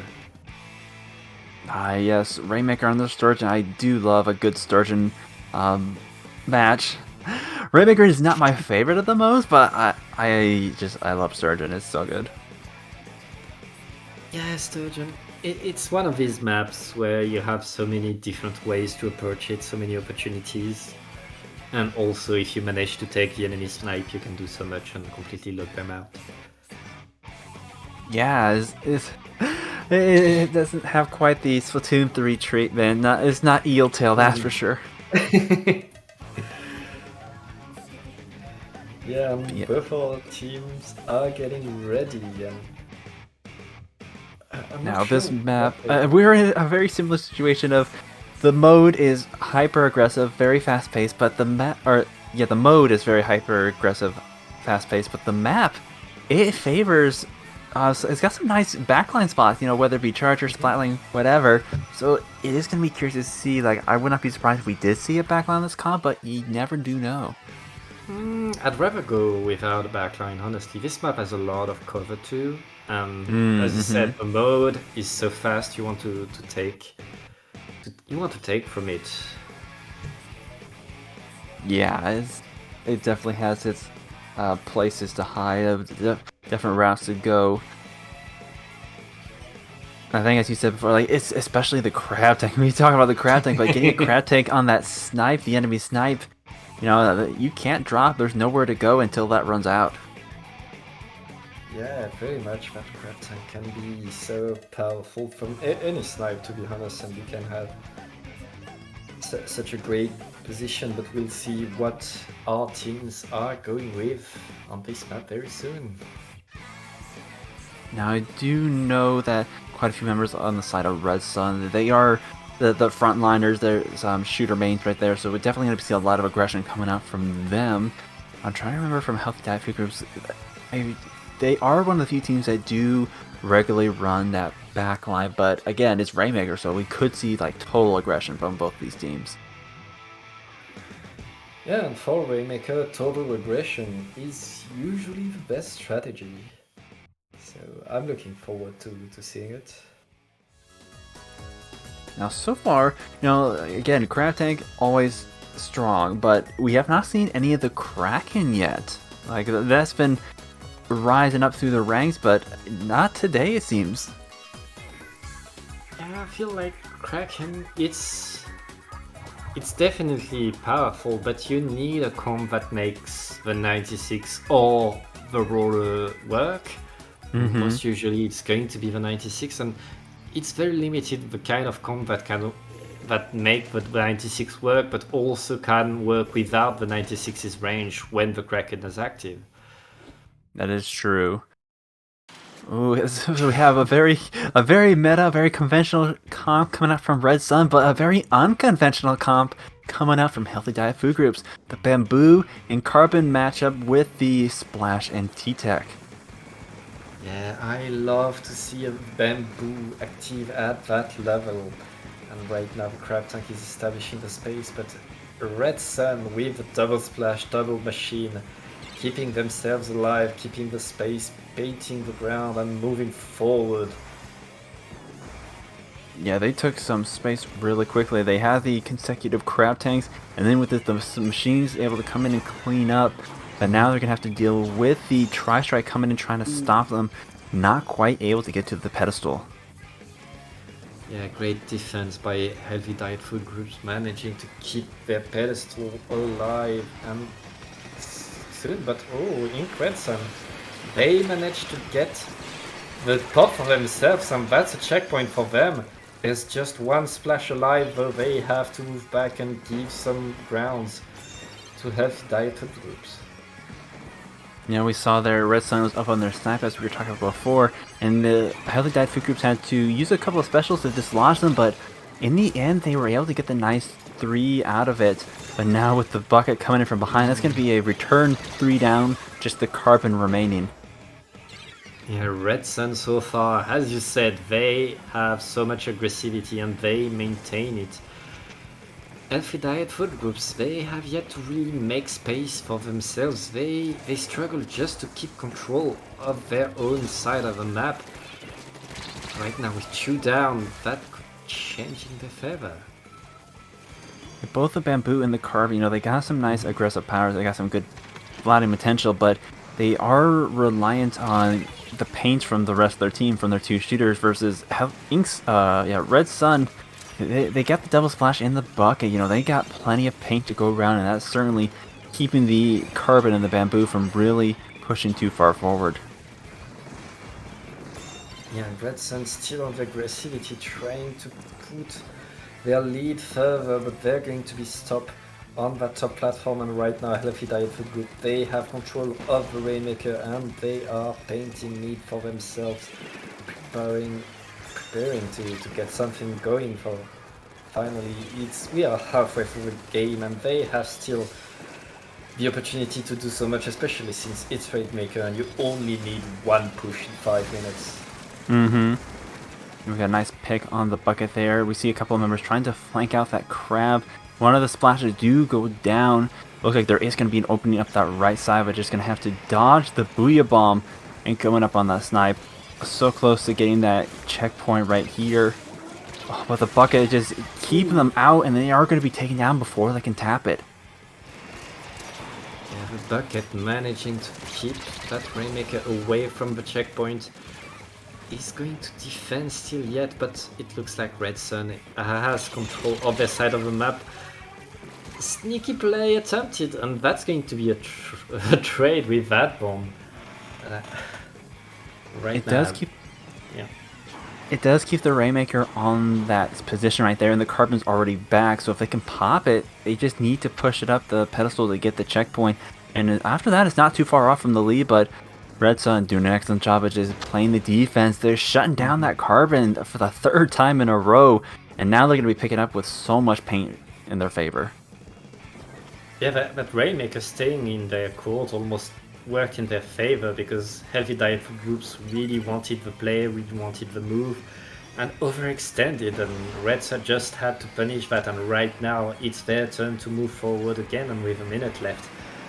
If they can maintain that aggressivity and keep the push in their favor, that is their game to lose.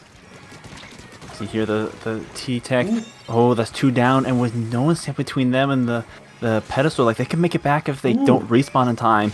And yes, they are able to get that checkpoint with a sneaky play. Both the splashes pushed up into the court of Healthy Diet Food Groups. There was no one left to stop that.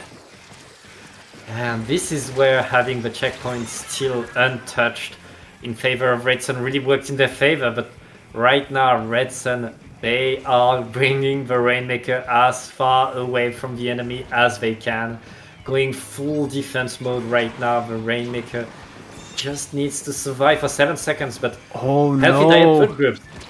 Oh no, all they gotta do is touch it, and that's gonna be lead, but still Silver here. Shark in near that Rainmaker. They have the man advantage. They have the respawns, and Healthy Diet Food Group's got to come all the way back from their spawn, and that's going to be Red Sun with that match. Ooh, that could have ended so badly, so quickly if they weren't careful there. That Rainmaker moving at the wrong time could have been, it could have been caught much closer to somewhere where Healthy Diet Food Groups could have taken it.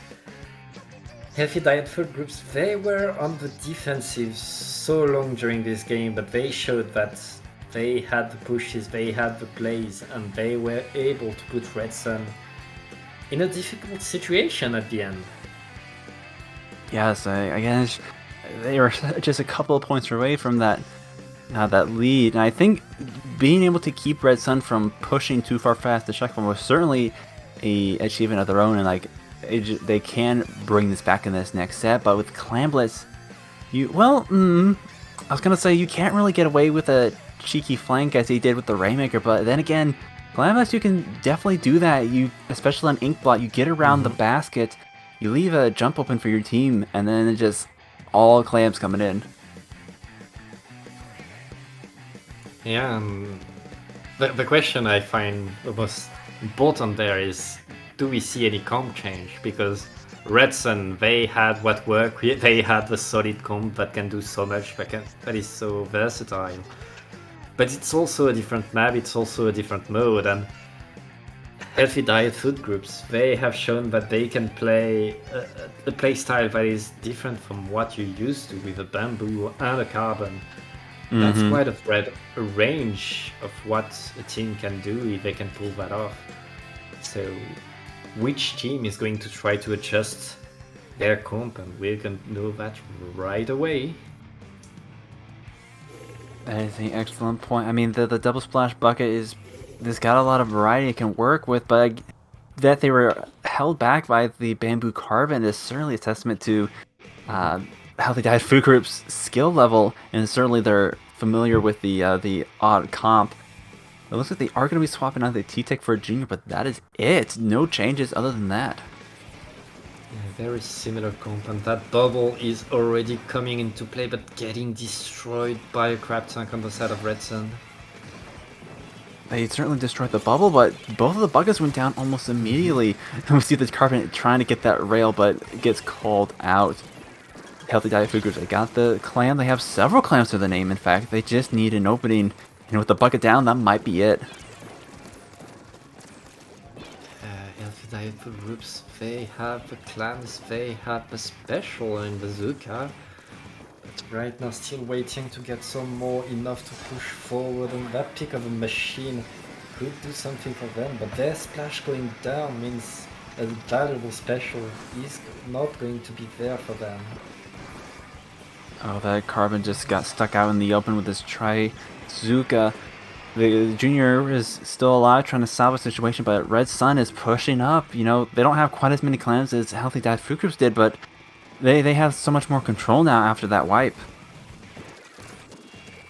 And right now, Red Sun, they are on the offensive. That machine trying to get the carbon, not getting it.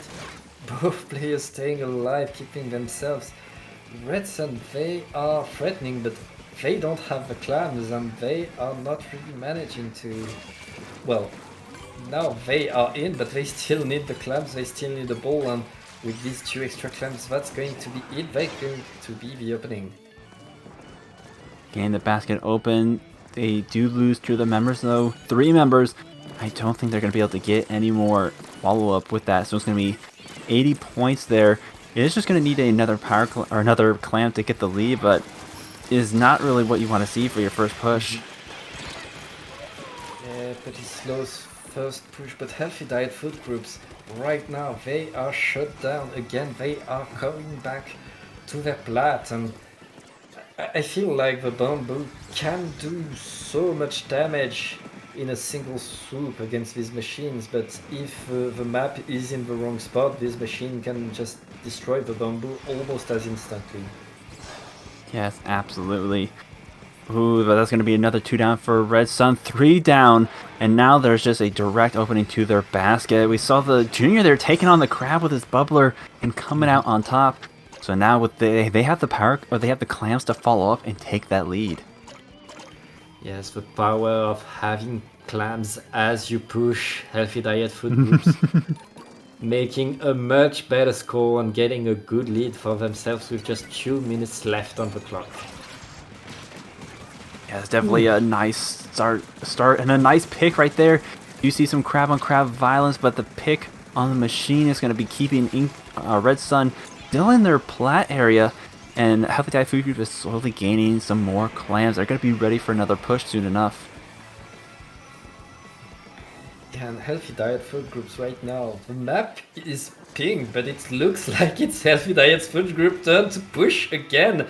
They are so close to getting another ball, and that's going to be another opening. And with that was a delayed wipe, I believe, in favor of healthy diet food groups, and that's an extension of the lead. They lose two of their members, but the last one is jumping in with the power climb. Not quite able to get in, just a really odd angle. The ledge is getting in the way. Gonna be losing the power climb, but still, 26 is nothing to sneeze yet, and especially when we're getting at the last minute. Yeah, healthy diet food groups just need to shut down the entryways into their platform, but right now, Ink, they had a machine up top left ready to create the threat, but they're getting punished right now, and it's just one last player jumping out, trying to stay alive, trying to keep your special for a last minute push. And we saw that both of the clam carriers there, they went down, so the balls did end up despawning. But now Red Sun only has the 3 clams left, and Healthy Diet Food Group is alive and gaining so much map control right now. And so much on that Junior almost getting the big aggressive Junior. That's what you want to see when you just have to get a few picks to stop the clams, to stop the push. But right now, Ink, Red Sun, they have a player under the basket. They just need, well, the player was splatted, but they just need to get in. They need that push, and that shut down by the carbon. There was another jump in? There's a jump in, but yeah, that is going to be a solid control for Healthy Diet Food Groups. I mean, the Carbon and the Junior, both like just popping off in that game. You know, there were several instances where the Junior, they would push in, they would just be the Battle Junior with that bubbler set up right in the front lines, and several members would fall. The sloshing machines, the Splash is trying to take it down, and then of course there's the Carbon. You know, if you don't know where the Carbon is, chances are it's gonna get you. Yes, and right now we are 1-1. This is best of 3. This is the final game. And this is single elimination. The team that wins this one advances, the other team goes home. Yes, this is the do or die, the final match to determine who goes on. Last one's for Hagelfish. That is the epitome of crab terrain. It is so strong. I think the double bucket on top of that, you know, it's just like, it works so well. I am curious to see how Healthy Diet Food Group is going to be able to combat that. Like we did see in the last one, like the swap to the Junior really seemed to make the difference. Yeah, the Junior really did a lot, and the bubble also managing to really delay things for the team. Not as well as a crab tank, because if there's another crab tank, your bubble can get shredded very fast. But these bubble placements really created a lot of aggro, and it's nice to see like a Junior playing so aggressive, getting really in there with the bombs, with the main weapon, and with the bubble. Yeah, just, the bubbler, it soaked up so many crap shots that normally would just be painting or at the worst just taking down your teammates. But as you said, they put them in such key positions that they were able to keep so much control, and that's going to be a ZNF charger and a vanilla bucket coming out from each of these teams. Both teams trying to find a small adjustment to counter what's on the other side. And I feel like getting rid of the bamboo for this one is a good move, because you want the extra range to counter the crab tanks. No, absolutely. I think you would like go to a bamboo for like some of the clams or rainmaker if you're typically playing chargers. So now you're in your element. You can play that ZNF for zones. And we see them, they were stuck in that corner here, and Red Sun is pushing so far up into Healthy Diet Food Group's base. Red Sun are already ahead, but the charger is in place, and the tri-strike are going to create some space, allow at least Healthy Diet Food Group to get close to the zone, maybe put some paint on it. And it's just the machine right now. healthy diet food groups, they have a map for themselves if they can get rid of that last machine. They are surviving for the time being, and they may have even jumped out. Yeah. They were stuck in that corner there, but they do lose the bucket and the splash as they're coming back from spawn. Now it's healthy diet food groups, the nice pick from the Carbon. So they are going to be the ones in control of InControl's base. And that should be the lead for healthy diet food groups. Crab versus crab. Classic. And then the tri-strikes from both sides to follow it up. Healthy diet food groups taking a pretty substantial lead now with several of Ink's Red Sun's specials being used, but now that buoy bomb might be the deciding factor. Oh, but they lose two of the members in the bubble. Oh, this is not looking good for them. Yeah, and with no penalty applied, that should be the game for healthy diet food groups. We can see them celebrating. Congratulations to them, you're advancing to top 8. Dang, healthy diet food groups, like Red Sun had the advantage in the beginning of that the set and the match. But healthy diet food groups, they came back with a vengeance. The Carbon, like once you allow that Carbon to set up, again, you don't know where it is, it's gonna get you. It's gonna get you. Yeah. Once they're in there, they are so hard to get out. And healthy diet food groups, I think they just had one retake, and that was it. That was the whole game. Mm-hmm. That went on so fast, but I believe this is the last game for us too, Ahmed. Yes, we still have some top 8, some top cut left for you all, but that is going to be the end of our commentating. We'll be handing it off to another wonderful set of commentators. So before we sign off, where can the good people find you? You can find me on Twitter at Pat or Tom with underscores in between. And where can people find you, Ahmed? Well, you can find me on Twitch, Twitter, and YouTube at IMedGamerII. In fact, I just uploaded a new Splatling guide on my YouTube channel, so if you are into Splatlings or just gear guides in general, definitely go check it out. But yeah, thank you all for hanging out and watching with us. It's been a blast, and thank you, Pat, for commentating with me. Yeah, it's been awesome, and I really enjoyed my time, and I hope we see more close game and close sets in the rest of this SOS.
Yo, welcome back back, everyone, to Swim or Sink number 104. This is Vapor on the mic with DRF, and we are going to get ready for Decay versus Mictlan Heroes here in round 2 of our top cut.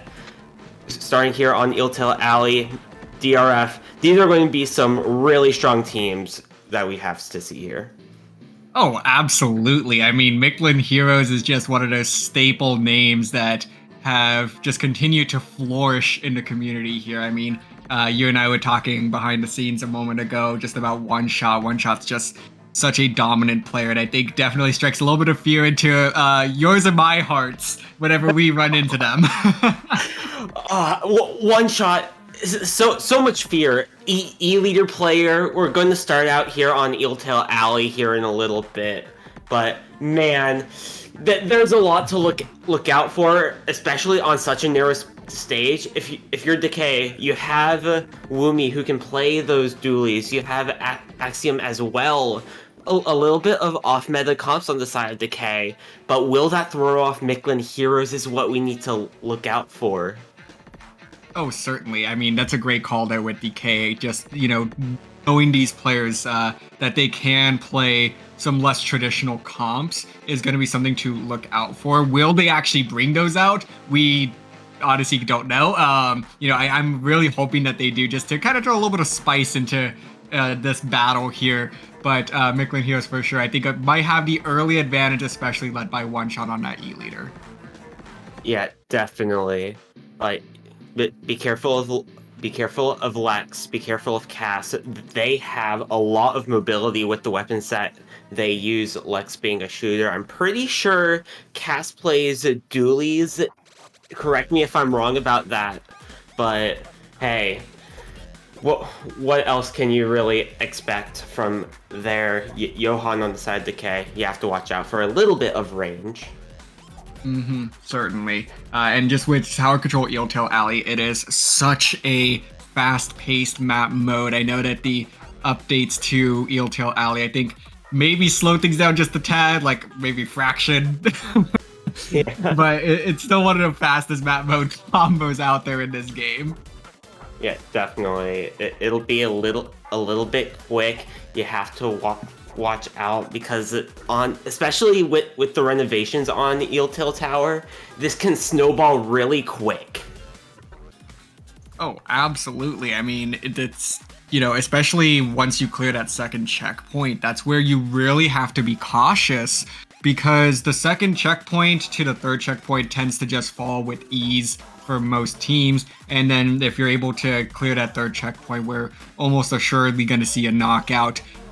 Barring, a great play by the defending team, whoever that might end up being in this, in the early game, that's able to stop that tower before it reaches that point. We could see an entire turnaround, but, it's going to be very tight, and I definitely anticipate an early struggle between these two teams. Whoever's going to grab first control of that tower, I think is going to really make a statement with an opening push, and it's going to be up to the other team to, first of all, stop it before it gets out of control, and then second of all, respond on top of that, trying to take that tower possibly coast to coast.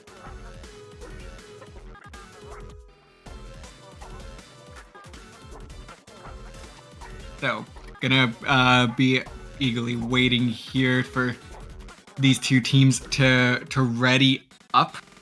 So, Vapor kind of looking down through the rest of this set, though, just based on the little that we can anticipate between Decay and Mictlan Heroes, kind of looking ahead at Rainmaker, Undertow, Clamblitz, Brine Water, as well. Like, those are going to be some, at least I'm always excited to see Rainmaker, Undertow. That's me personally. I feel like that's always such a competitive map mode. It can be tricky to knock out on, and it's always just such a high scoring affair that I think even no matter what happens in game number 1, game 2, I think it's going to just be a great opportunity for the losing team to have a bounce back game.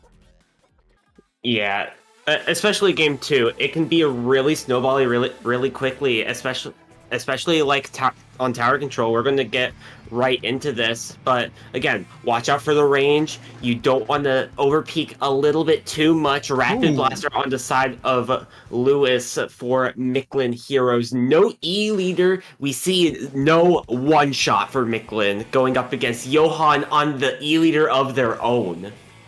This is definitely a reversal from what we were anticipating, Vapor, and I think it's just because of who is available for both of these teams right now. So going to be taking a look here as we dive right into this game. It's going to be some very quick specials getting online, particularly for Decay, as they're going to be the ones that try to push forward a little bit, but the splash is going to pay for it, as now Mictlan Heroes will be getting control of the map, punishing that very early pick, and now popping some specials. This is going to be a strong push, punishing that one single kill. Lewis with the Inkjet trying to find a pick on the top left, but from behind, it's going to be the Octobrush. Slows down the tower a little bit, gives a little bit more time for Decay to get back in as they take out two members of Mictlan. Moving up, Chris on the top of this bridge next to Johan, trying to make a push in, pair up with Logan on the other side of mid. Two more going down on the side of Mictlan. This is advantage Decay, and they're going to start to make their first push of the game. I loved that stop from Decay there, although it very quickly is going to fall apart for them on the counter push. They did such a great job just holding their positions, preventing that second checkpoint from even being reached. And that's absolutely key when you're playing here on Eel Tail Alley. And they stopped it right in a crucial position. They're going to stop it again in a very crucial position here. That's going to be 3 down, make it a wipeout on the side of Mictlan Heroes. Decay coming up big once again at that second checkpoint. This first checkpoint is definitely going to drop here. No one's stopping that one. Junkie trying to shark on that bridge. Tri-strikes coming out. That'll give room for Junkie to move up a little bit. Johan on this tower, play a little tap shots towards that right side. Machine pincers in. Towers goes down right before that halfway point of the checkpoint.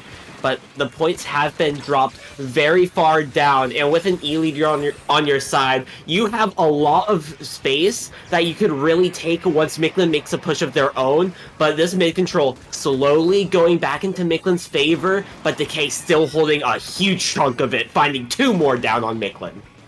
Those are going to be a couple of huge picks there as another player goes down on the side of Mictlan, and they are slowly starting to stagger here. Going to have to just back up a little bit and wait and try to get your numbers together, as now this will be Decay that should be able to clear this checkpoint, but no, a big bomb right there is able to shut this tower push down. A great stop there by Mictlan Heroes, as now they are going to get back in control. And look at how much yellow paint is getting put on the ground right now in rapid succession just from that one pick on the tower. Junkie decides to jump back out of being out of position. Mictlan trying to make a push of their own, but getting picked off by Johan on that E-leader scope. Lead is going to flip. They need to find the checkpoint. One more tap can do it, but that's going to be 3 down. Last one on this 52 gal, going around the side and just flanking, finds the pick on the E-leader. Lex is holding this bridge. They don't get the checkpoint, but they get the lead and hold control. Advantage Mictlan Heroes. Wow, I mean, this is just such a struggle between these two teams right now, and they are just putting everything they have into this, trying to get early advantage in this set. And with a minute and a half to play, anything can still happen here, as neither of these teams have cleared that second checkpoint. And now we're going to see Decay with 2 huge picks, make it 3 big picks here that are going to open up the way for this tower to proceed all the way back to the second checkpoint. It's going to be the machine that's going to try to have to stop this one as their team comes back in to try to handle the left side of the map here. But no, it's going to be the lead and the checkpoint that falls here, along with 2 more players from Mictlan Heroes, as Decay now expands their lead in a big way here, and now working on the 3rd checkpoint now with under a minute to play. Tactic expires. Yeah, you have the bubble, but you need to stop the checkpoint, which you can't do so if you're on the side of Mictlan. Less than a minute left in the game. Charger goes down, which is what you need, but you still need to take back control. You see 2 people on that left side. One ends up going down. Lex popping the whale, trying to make a move, help out their team, finds a pick with the whale, and the other 2 are pushed super far back. Time for Mictlan to make a push here. Inkjet from Lewis, trying to find Johan on the T-Tech. Splashed Chris coming in from the ramp, ends up going down as well. 2 down on the side of Decay. Johan in the house area, trying to find the shots onto Lewis. Finds the pick there. Dafter popping Booyah Bomb. Mictlan trying to push him towards the second checkpoint as Dafter tries to zone out everyone from that top left area. Oh, and this is the exact type of coast-to-coast push that you want to see if you're on the side of Mictlan. But no, it's 3 down, and that's gonna be game. Decay holds on here for game number 1. Oh, they cut it close a lot, but it came down to that 3 down into staggering out the opponents. Mictlan just couldn't get back together in time. They had to drop that second checkpoint, and that's ended up what had to go down there. They had to wait for the third checkpoint, and they weren't able to stop it there, and they used so many resources to even just stop Mictlan. They didn't have any to make a push of their own. Yeah, certainly. I mean, it seemed like a great stop. As I had said before, once you kind of clear the third checkpoint, it gets really dicey. You know, a lot of times we do see that kind of snowball into a knockout, but I think Mictlan Heroes did everything they needed to do to stop the push, which that's the priority in the moment. I think that they threw all their resources in that though, and just weren't quite able to piece it all together again for that push in the closing 30 seconds, trying to force overtime. So gonna fall just a little bit short. But you know, that was just such a phenomenal game for especially those first 4 minutes where these teams were just kind of back and forth. We were just right on the edge there of clearing that second checkpoint for a large chunk of that game, and it really just came down to who was going to be able to clear it first. Decay got there. Decay won the game. Yeah, Decay was there. They took advantage right when they needed to, and that's all it's going to come down to here on Undertow as well. It's Rainmaker. That first checkpoint can go really quickly. If you go right, sure, that's quick and easy, but it's hard to maintain the push. If you go left, you're going to have an extended push right there. A little bit of a mixed route. You could go through the grates or right through the slick area, but either way, you could get a lot of points just by going left. I mean, who are we kidding ourselves? Like, nobody ever pushes it right, Vapor. Like, maybe you can go to get the quick checkpoint there, but like, I don't think I have ever seen a stream where the team actually clears that first checkpoint on the right side and continues to push, you know, up the ramp and whatnot. Everyone just goes left, and I think it's gonna be the same story here. It's, you know, both. That checkpoint is a little bit easier to clear on the left-hand side. Anticipate a very similar style game, in my opinion, from that first game, where the teams, you know, that first checkpoint is going to be meaningful, but it's going to be a bit of back and forth. So try to get that checkpoint early on. Just give yourself some opportunities, additional opportunities, but it's going to come down to a wire once again. It definitely will. It's going to come down to who can find this opening as well. After trying to play a little bit aggressive, Junkie sharking on that left side. Let's take a quick look at Junkie as they try to make a play, and still trying to hold off 2 people on that left side. Logan trying to push up the right, trying to pincer in with Junkie. Junkie on this Octobrush, trying to go and try to find the pick on the Zap, ends up deciding to say, yeah, no, let's back up a little bit, watch out for the Tri-Slosher in mid, and let's make a coordinated push here together. Chris watching mid, Junkie moving up with Johan on this Rainmaker cast, trying to make a play, finds the pick onto the brush, but ends up going off the map. Johan is trying their best just to find a way to push up and get this checkpoint, which they do. We are 1 minute into this game. First checkpoint is gone in favor of Decay.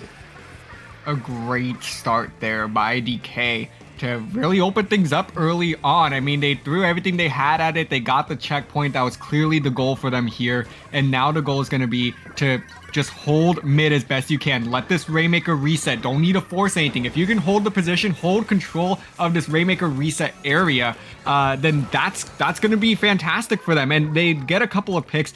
still holding on to position, and now they're just kind of waiting for Mictlan Heroes to kind of play into their hand, but no, did not anticipate this 52 gal on the left side going to be sneaking up there, and that I believe might be a double for Lex, and that's going to now allow Mictlan Heroes to swing this Rainmaker to the right-hand side. That's going to be wide open for them. So now the question is, are they going to try to follow up with this? It looks like they will, so I might get commentators cursed here, but no, this triple link check going to come out at a fantastic time. 2 people down on the side of Mictlan, and I don't think this push is going to continue any longer on the right side.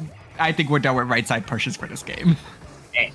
Hey, we did see that checkpoint drop after all, so that's what matters if you're on the side of Mictlan. You're able to find a trade, keep that Rainmaker in mid, but watch out for Logan on that right side flank, finding 2 people there. Here comes that strike, trying to zone out the Mictlan.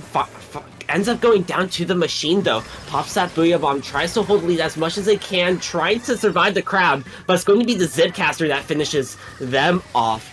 Junkie trying to play in mid, that's a stagger 3 down. Junkie last one, finds the pick onto Lex, and is able to hold mid control here with help of their teammate coming in from respawn. Yeah, I mean, Junkie was doing it all right there, just really on their own island and just getting it done, holding the position and trying to slow down Mictlan Heroes push back into mid, and I think they accomplished just that. They do lose a little bit of ground here in mid though, as they're kind of just backed up a little bit now. Mictlan Heroes does have some of that soda at the ready, so they're kind of getting eager to, you know, build up some of these other specials, get this push going, but it looks like they're gonna just opt to slow this down a little bit instead and just wait for Decay to get within their reach here, try to find a couple of quick picks, and then open things up once again, as now triple ink strike gonna be coming out, and that's gonna help find 2 picks.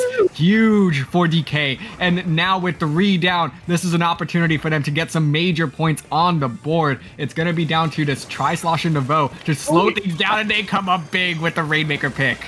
That is huge! Another going down as well! It is the tactical or keeping momentum and mobility up for Mictlan Heroes right now. Keeps them in the game a little bit longer. Doesn't give Decay any more points. And that is what you need to see if you're Mictlan Heroes. Don't give any points to your opponent more than they already have. Junkie trying to find another pick here after they take out 1. But man, 2 down on the side of Decay. Mictlan has that Rainmaker. Junkie trying to find the Rainmaker again, but here comes this right side push from Lex and Mictlan Heroes, bring it all the way to 33 through the slick. But hey, that's a really good score, especially with only 40 seconds and counting left. Wow, I mean, hey, they heard me and said, no, we're gonna show you that this right side push is the way to go, and executing on it beautifully there. Yeah, they were able to find the opportunity to move over towards that right side. Fizzy Bomb to the back of that Crab Tank, though, going to slow down Decay on their push. 2 members going down is only Logan and Johan. Here comes those Tri-Strikes, trying to zone out and open up an opportunity for Decay. Here we go into overtime. 35 ticks left on that Rainmaker timer. 2 members going down on each side. Rainmaker plus Splash, last one up. But the Tri-Slosher is here on the side. It's only the Rainmaker of Johan trying to keep himself alive with how much? Is that like 20 ticks left on the clock? They need to make a move. Yeah, and it looks like that they really don't have much choice but to swing it right at this point. Their teammates are staying left, though, and they're getting shut down over there. At this point, Johan's just got to make a move, and I think they're going to fall just a little bit short here. Hold forward as long as you can, but it's going to be just a little bit short. I mean, that was your valiant effort there. Johan actually survived through that a lot longer than I thought that they would have. So really narrowing the margin there, but Mictlan Heroes are going to be tied in this set at 1 game apiece. And that is honestly the strength of the right side push. Not many people think about it, but if you see all of the other members, like Mictlan did, Mictlan saw all the members of Decay on that left side. They decided to just swing it right as fast as they can, and they took lead and went all the way up to 33, just missing the edge of that slick. But man, it gave them a lot of points in the long run, and it gave them the win. Oh, absolutely. You know, like I said early in the game that I didn't really anticipate that right side being an option for these teams. It's just not very common. But I guess that goes to show that what ends up being super common ends up kind of playing into your mind defensively. And we saw Decay kind of favor that side a little bit on the defensive end, and that really started to open things up for Mictlan, and Mictlan was like, hey, you know, they're doing what everyone else is doing, and they're anticipating what, you know, everyone else probably would do. We get the other side. You know, that's quick and easy points. We don't need to get a, you know, long sustained push here if we can just get quickly down to about 33 remaining and just hold out from there. That's exactly what they did, executed it to perfection, and now they find themselves tied up in this set as we are looking towards game number 3, which will be Clam Blitz on Brinewater Springs. And we did see the E-Leader come out from the side of Decay earlier. That is going to be the crucial point and what sets the tone of this game here. The E-Leader just sitting on snipe. It can watch all of mid. It can see people drop to that right side. It can even watch right beneath it on the left as well. You have to be careful of where that E-Leader is and try to use your specials. Inkjet, Booyah Bomb, Tri-Strike, Zipcaster even if you decide to run that. You have to find a way to displace that E-Leader and then move up, making sure you still have specials to continue that push as well. Oh, certainly. You know, E-Leader is definitely a large focal point. I would anticipate maybe a crab or two coming out as well, as the crab just has so much reach across the gap. But taking a look at these compositions here, one crab is going to be found. I was getting a little bit excited there that we might have actually had no crabs, but no E-Leaders either. So definitely, I think coming a little bit as a surprise for both you and I, Vapor. Yeah, no E-Leaders, honestly surprising, but we do see the Flingza Roller. Missiles, they are so good at displacing your opponents when you want them to be displaced here. Johan pops them early on as they find one down on the side of Mictlan. Use those missiles, try to find a way to move up, build up some more missiles, and you can make even more extended pushes there. Lex finding two people on that far side. Johan just holding this ramp here as it's going to be the machine that turns right towards them. Dafter able to stay alive, drops in the pit, two down on the side of Decay, and Mictlan Heroes, Booyah Bomb ready to go, Killer Whale out already. They're going to try to make a push here. We are only a minute in.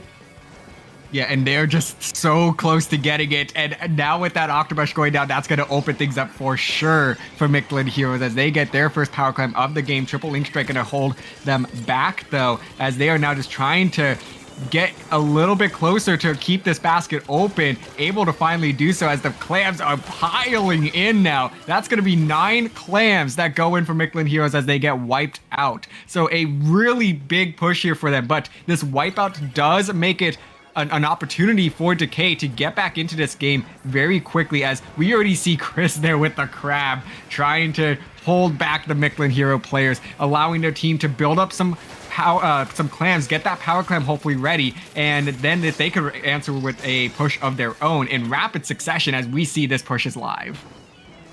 But they only have one clam to their name. They pop those Tri-Strikes, but they need a lot more follow-up. Here comes the pity clam jump from Chris. They're able to get that in, but it's a 1-point game. 3 down on the side of Decay, and the last one is forced back all the way up. They end up going down to an ink mine, actually. Really well placed by the Flingza Roller when they had their own push to work with, and they're going to continue this momentum, find some more points on the board. 23, 20, and even more going in. The Flingza Roller trying to get a few more points here on the board. They're able to go 3 down each side. It's Flingza versus the machine, and the machine is going to be like, yeah, nah, let's just chill back, let's hold position, let's keep this ramp in our color, and force them to play for their specials and move us out. You know, I was going to say that I was very impressed with Decay's answer there, just how quick they were able to kind of get into position and get that push going with the 2+2.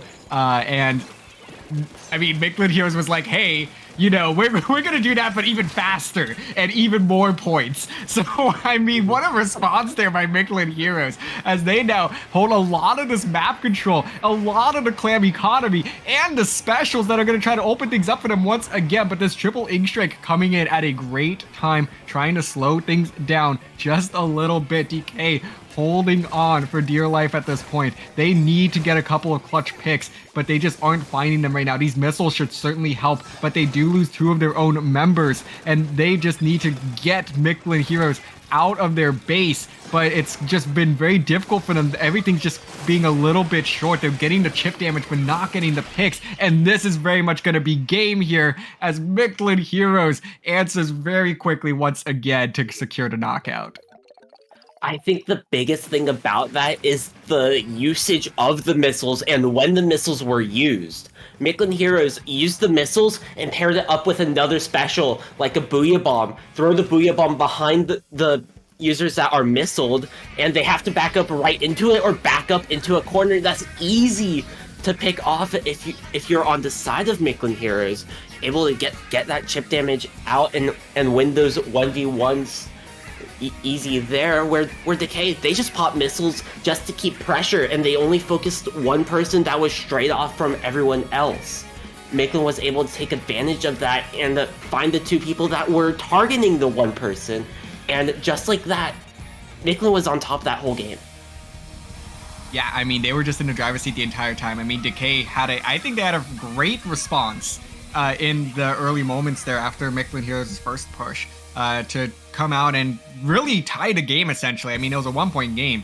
I thought that was a fantastic response, but yeah, I don't know. Mictlan was just, they were ready to roll. Like, there was no stopping that steam train right there. They just said, we have all this momentum right now. We're not stopping anytime soon. And they're going to try to carry this off into the next set, where they will be playing Smoothie, who just won 2-1 in their quarterfinal matchup.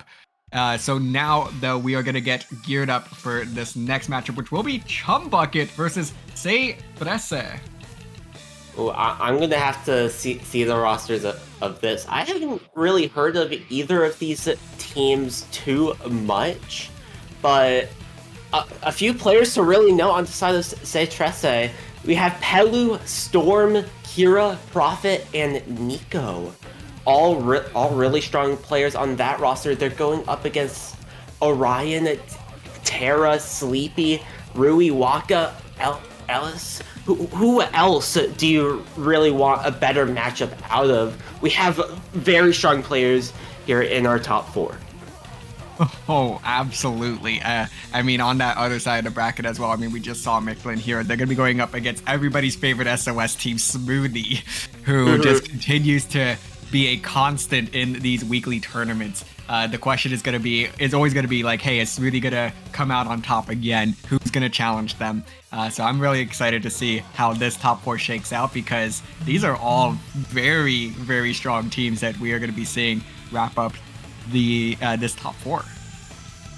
Yeah, and let's get a quick look into what we expect to see coming up here in a few moments once we get these teams up in the lobby ready to go. We're going to start out with Splat Zones on Museum, which can be really zone heavy and hard to push in once you lose control. Yeah, it certainly can be. It's one of those things where you could just kind of camp those ledges, really make it difficult for your opponent to kind of just drop, back into that zone area. So definitely anticipate a couple of longer range weapons to try to get the job done. Just try to, get those picks from a safe position. I would love to maybe see a couple of sloshers come out as well to just try to get a little bit of that drop off, damage, and try to, clean things up. It's going to be pretty interesting, I think, especially in the early game once again, where these two teams are going to be struggling for that first control of the zone. And whoever gets first control of that zone is really going to be able to build up some momentum. And if you get a wipeout in this map, I mean, that's, you're going to be riding just a wave to a potential knockout. So whoever I think is going to get that first wipeout of the game is going to end up riding this one out to victory. Yeah, definitely. And if we do see an E-leader set up as well, if you get an E-leader on top mid, sure, just use specials, get them out of there. If you see one on your plat, oh boy, you really have to use specials and use as little as possible while keeping everyone else away from you. Yeah, definitely. It's I don't know, Elite is always terrifying. Yeah. especially me the little tri-slosher player, not gonna stand a damn chance. Come on, try player, just use your inkjet. Oh man, I mean, hey, we got an opportunity now. With that buff to the inkjet, you are right. There is a little bit more of an opportunity to actually be able to contest with some of those longer range weapons. We have a little bit of that larger radius, a little bit more movement as well. I would love to see potential slosher come out here, but let's take a look at what these teams actually bring out for us. An E-leader, very notable, and oh gosh, Vapor. Ooh. Tell me what we're seeing here. Double crab tri-strike splash. A lot of aggression, a lot of paint, and you have to really be careful about where you move, especially if you're the 52 gal. You have to wait for your wall to set up in time before you peek out the E-leader. Early crab here from Kira, but that gets shredded right away by Sleepy on the other crab on the side of the Chum bucket. They're able to get first control here, but they're not able to get anyone up on that plat early. Just zone everyone out and try to not die to that E-leader. Oh man, yeah, Chum Bucket very quickly taking advantage of the range that they do have there to just really open this mid up for them. And I mean, look at this. They have them staggered completely. I mean, the crab is going to try to come in and make something happen, but they're not going to live very long after that, exactly as we've seen there. And Chum Bucket is just riding this out. They are coasting right now as they get another huge double. My goodness. And Chum Bucket's going to be able to ride this one out to a knockout as no Wonka's able to get another pick. And that one is just going to be 100-0 knockout. Just like that, it's over before it even started. Wonka just shut them down that whole game with that machine. They weren't able to get anyone on plat, but trece pulled out towards the very ledge, and the machine was able to find those picks exactly in perfect range, able to find two. Everyone else watch over that left side, E-leader top mid. That went as to the paper as possible. You get your E-leader set up top mid. You have your people watch out on that far right side. Make sure no one drops, which is exactly what Waka did. Yeah, I mean, they did. They all had a role going into that game, and they all executed it to perfection. I mean, you and I were anticipating that an E-leader slosher combo was going to be something to really anticipate, and I mean, Chum Bucket came out with that exact composition, and we saw how successful it was. I did like the idea of having that double crab with the tri-strike, but I just don't see how triple splash was going to be as strong of a composition against what Chum Bucket came out with. I think there was certainly an opportunity there. They just needed to kind of get into better positions early on, but I mean, that's so difficult when you have an E-leader just staring you down from the opening seconds. So it just was, I think it was kind of just doomed from the start almost. It was just so difficult. I do have a little bit more hope that for Tower Control Sturgeon Shipyard, that given how many more places that they can kind of move around and shark, that there could be some opportunities for them if they do choose to come back with that comp, but I do think there might need to be some reevaluation here. Yeah, especially if we do see that E-leader come back in. You don't want that E-leader to get set up on your snipe. It can just watch you from spawn and see where you're going. Easy callouts right there. Or even if that E-leader just sits on tower, yeah, it's on the low ground, but it could still hit you just peeking over those ledges, which is super scary. And another big thing, the sloshers. Sloshers are beautiful on this stage. You know it as a tri-slosher player, I know it as an Explo player, but you don't want to get those sloshers set up, especially right under that ledge, into your court. Well, let's take a look and see what kind of adjustments are going to be made here. Everyone's sticking the same. So everyone is going to go ahead and say, you know what? We think that we can ride out this comp, and let's kind of see what happens here. So Chum Bucket definitely worked well in that last game. Like I said, with trece, it's I think that their comp might fare just a little bit better here. But let's go ahead and see how this unfolds, as we do see some quick ink strikes from both sides here, as the E leader in Rui is going to be able to find a nice pick there on the 52, who once again is just caught out of position there and going to get sniped down. Rui's going to go ahead and hop on this tower, take advantage of this early numbers advantage, and now they're going to be able to start working on this first checkpoint. If they can get a pick here as well, I think they're going to find a lot more than this first checkpoint. Yeah, they find the first checkpoint. They're moving it all the way down. This is a BO3, and Chum Bucket is in complete advantage right now. Pelu gets picked off. They are staggering right now. trece ends up going another down past the second checkpoint. Rui trying to ride it all the way through. Burst bombs aren't enough, and this is going 100-0 once more. Chum Bucket taking the win here, and man, this is top 4 as well. Yeah, I was gonna say, like, this is top 4. Like, that has to be one of the most dominant semi-final performances that I think we might have seen in SOS. Yeah, man, that was just a wipe through. No one was able to stop them. Like, they were able to get set up. They just rode out all the way. But the biggest thing is the 52 going down early. They weren't able to get the 52 set up. Once they saw the one down, they just ran forward. They have no splash wall, so they have very limited protection, and they needed to build up those crab tanks to even stop the tower, which they kept going down, so they couldn't build them in time. Yeah, wow. I mean, I don't know. Like, I'm kind of speechless because, like, what more can you say about, what we just saw there? We just saw 2 of the quickest pushes in a semi-final, I think, ever. Chum Bucket continues to stay perfect in this tournament, have yet to drop a single game. I would love to go back and look at the stats of that, of their tournament run so far, because something tells me that this has kind of been what's going on throughout the rest of the tournament so far for them. Yeah, yet to drop a single game in Top Cut. We're still waiting for Smoothie, and Mictlan Heroes will keep you guys updated on how that ends up going throughout. But these teams have been dominant throughout most of the event too. trece does drop one game to wipe out Punks in round 1 of Great White here, but they haven't lost a game since before going down 2-0 to Chum Bucket. But man, that was crazy.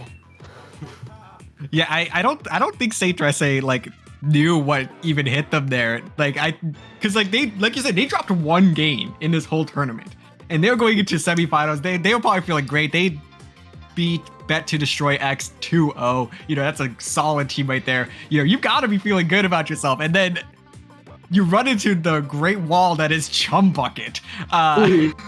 Like that, I don't even know, how do you even recover from that going into that 3rd place matchup? That just brought all of your momentum to a screeching halt. So they're going to have a little bit of time here to just kind of make some adjustments, hopefully going to come out with bronze on the other side of it. But now Chum Bucket setting themselves up for a very dominant tournament finish here as they await the winner of Smoothie and Mictlan Heroes, both fantastic teams. I mean, Smoothie just continues to be dominant in every SOS, so they're going to be looking to get themselves another ticket to grand finals where they might face one of their toughest SOS opponents yet. Yeah, and if you guys want to face a team as strong as these teams that we see here tonight, why don't we check out some Ink TV, as they are back with their Ink TV Resurgence League once more. Resurgence League qualifier number 2 will will be happening this Saturday. Registration ends April 7th, which is this upcoming Friday in 2 days. Ends at 7 p.m. Eastern Daylight Time. You can register over at startgg.com/InkTV2. But this is something to look out for. These teams are trying to qualify for a 4-week league of the top teams that play in this event. So if you want to try your chance against some top teams, don't forget to sign up. You can also join their Discord over at discord.io/InkTV as well. Check out their social medias as you see on screen. But these teams could probably have a chance to make massive waves throughout the Resurgence League. Honestly, yeah, like I'm gonna go check to see if Chum Bucket signed up for this event, because like, I mean, given the performance that they just had there, they certainly could. But I believe that a couple of the Chum Bucket players, I might be on graveyard shift if I have that correct. So, you know, maybe we could get a couple of people here to step in for Chum Bucket as you know, maybe get 2 teams that kind of out of this one, with one being Chum Bucket, one being graveyard shift. Is that what it's called? Yeah, I think so. I'm pretty sure it's graveyard shift.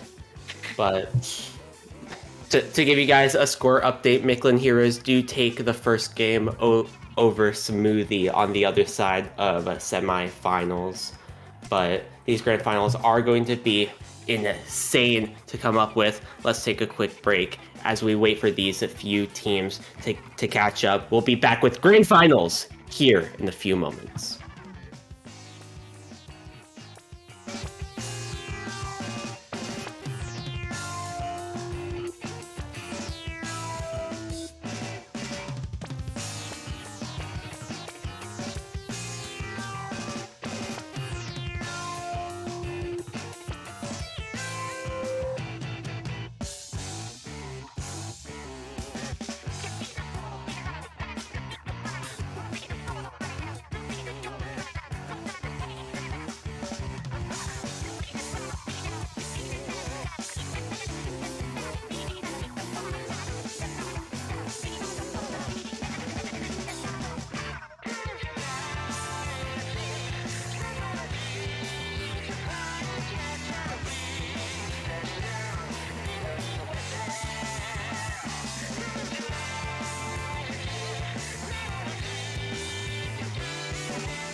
Welcome back, everybody, to Swim or Sink.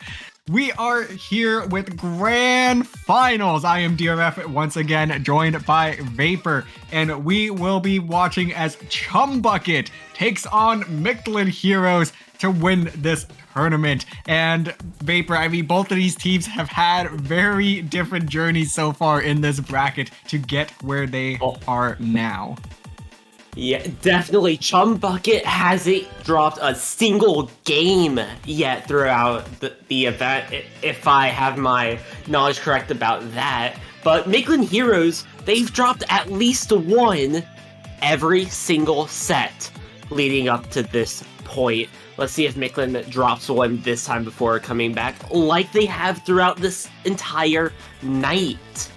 Chum Bucket versus Mictlan Heroes will be starting off Scorch, Gorge, Clamblitz in a best-of-5 set here for Grand Finals. It really amuses me, though, that, just how different their journeys have been in this bracket so far, like you pointed out. I mean, Mictlan Heroes has had to just scratch and claw their way through the bracket, and very well deserved to get into this position now. And they're gonna have to make this a scrappy set if they're gonna stand up to Chum Bucket, because Chum Bucket has been flawless all night. I mean, we just saw that semifinals match with Trece, and they just dominated that from start to finish. I mean, I wish we had a timer on that to see how quick that set have gone. But Chum Bucket's gonna look to try to keep that momentum up, really just come out with a bit of a no pun intended, a blitz here on Scorch, Gorge, Clamblitz, as they're just going to need to get quick control of that clam economy, and they're going to see if they can get the job done in just one quick push. Mictlan Heroes, though, they're just going to have to really continue to play a bit, scrappy, as I said. They're going to have to just really kind of just chip away at the scoreboard, try to shut down these Chum Bucket pushes as quickly as possible. Don't get staggered. That's probably the worst thing that you can do against Chum Bucket here.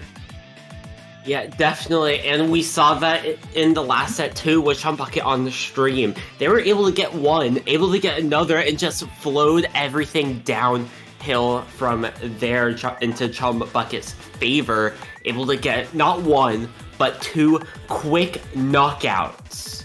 And we are heading into a matchup with Mictlan, who just got a 2-1 win over Smoothie on the other side of semifinals. But man, this is going to be a long run. If you're Mictlan Heroes, you have to make it a long run. I don't think there's an option here, because you know Chum Bucket's going to come out fast and aggressive. Like we said, it's you have to slow down the pace of this game and draw it out as long as you physically can. I mean, that's going to be a little bit difficult given that one shot does not seem to be here tonight, at least for the bracket stage. They're going to have to go with a much more aggressive composition. So it's like, how do you slow things down with an aggressive composition? Like it's almost contradictory. Yeah, definitely. We'll be starting off here. Clamblitz, Scorch, Gorge. I'm not sure why we see it twice here on screen, but we'll get it figured out. Followed up by Zones on Inkblot and Sturgeon on Tower Control. But hey, these are going to be some games you really need to look out for and make the run, especially for Clamblitz. You want to extend the game as long as possible if you're Mictlan Heroes, because that's what you do good with. You do better in the later half of games. Oh, for sure. If Mictlan is going to stand a chance in this set, they need to make a statement here in game number 1. Splat Zone's Inkblot, Tower Control Sturgeon, we already know what Chum Bucket is capable of, as I think Splat Zone's Inkblot mirrors pretty much museum Splat Zones. I think there's such a big similarity there that we're going to probably see the same exact thing. In Tower Control Sturgeon, I mean, they just coasted right through that. That was just a quick 100-0 push. So, you have to anticipate that they're going to be playing a very similar style there. So take advantage of the mode that is on your side right now. Clamblitz, it's going to have to be a little bit slower. It's going to be difficult for to kind of just play at that same exact pace. So, take advantage now while you can as we dive here into game number 1. Vapor, take us through these compositions. We still see no E-leader, but Rui switches over to that heavy Splatling.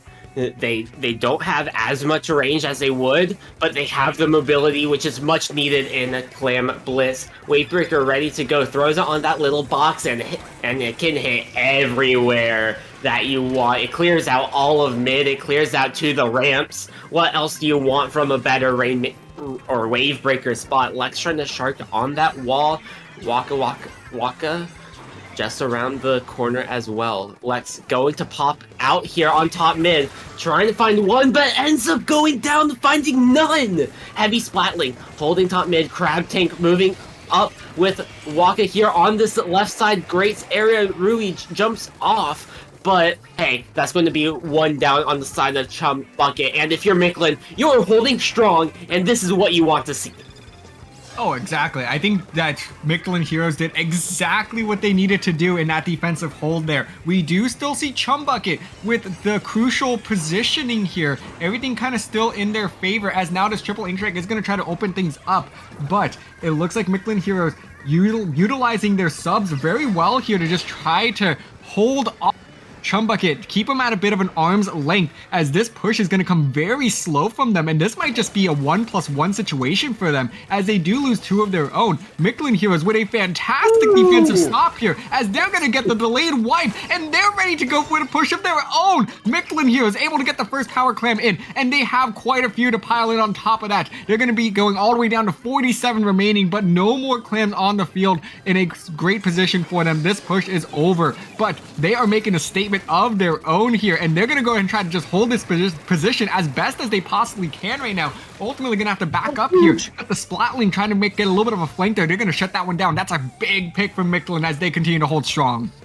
Extend the set is especially what you want to see from Mictlan, but we didn't expect this after the domination Chum Bucket had last game. Mictlan holding mid control after a really huge push. Lex sharking that mid once more. Waka, Alice working together, but they both end up going down. Advantage Mictlan Heroes as they try to make another push.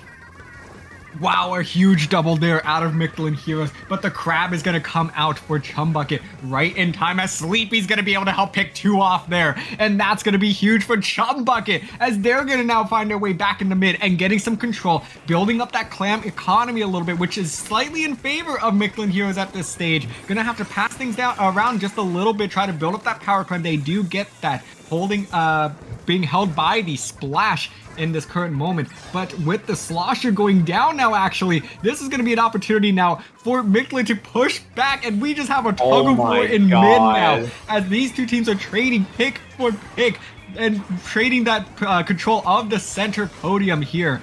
My goodness, this is just such a scrappy game, but as we said, this is exactly how Mictlan wants to play this game, and they're doing a fantastic job of it right now. They just need to continue to hold strong. Build up those specials. Chum Bucket trying to make a push of their own. Pop that weight breaker. They are close to those tri-strikes as well. Here comes the missiles from Mictlan. Tri-strikes out from the side of Chum Bucket, and they're able to score, actually, just short of that basket. They're able to pick up the clam, though, and get the score in the long run. But how well will that really work out for them? They have 0 clams to their name. Yeah, and if you're Mictlan right now, just play it a little bit cautious. Don't need to push anything because you're the one that's holding the clams. Don't give them an opportunity to get the pick and extend that basket opening. They're able to go ahead and force the basket to close here. But Chum Bucket still holds a crucial position here. They're just waiting right underneath of Mictlan Heroes ramp, as the crab's gonna come out in a very aggressive position here. Sleepy able to pick off the machine there, and now they're looking for a second pick. If they can get the second pick, they will get the assist there. So that's gonna be Chum Bucket once again able to open up this basket. They do have the clams to take the lead here and possibly extend it. The triple ink strike gonna be coming out as well, and Chum Bucket is gonna open this game up in their favor. Gets another power clam in as well. They need 1 clam plus a power that can finish it off right there. They have the clams to do it if they pick up that pity. 3 people forced back off that ramp. Waka ends up going down on the snipe of Mictlan Heroes.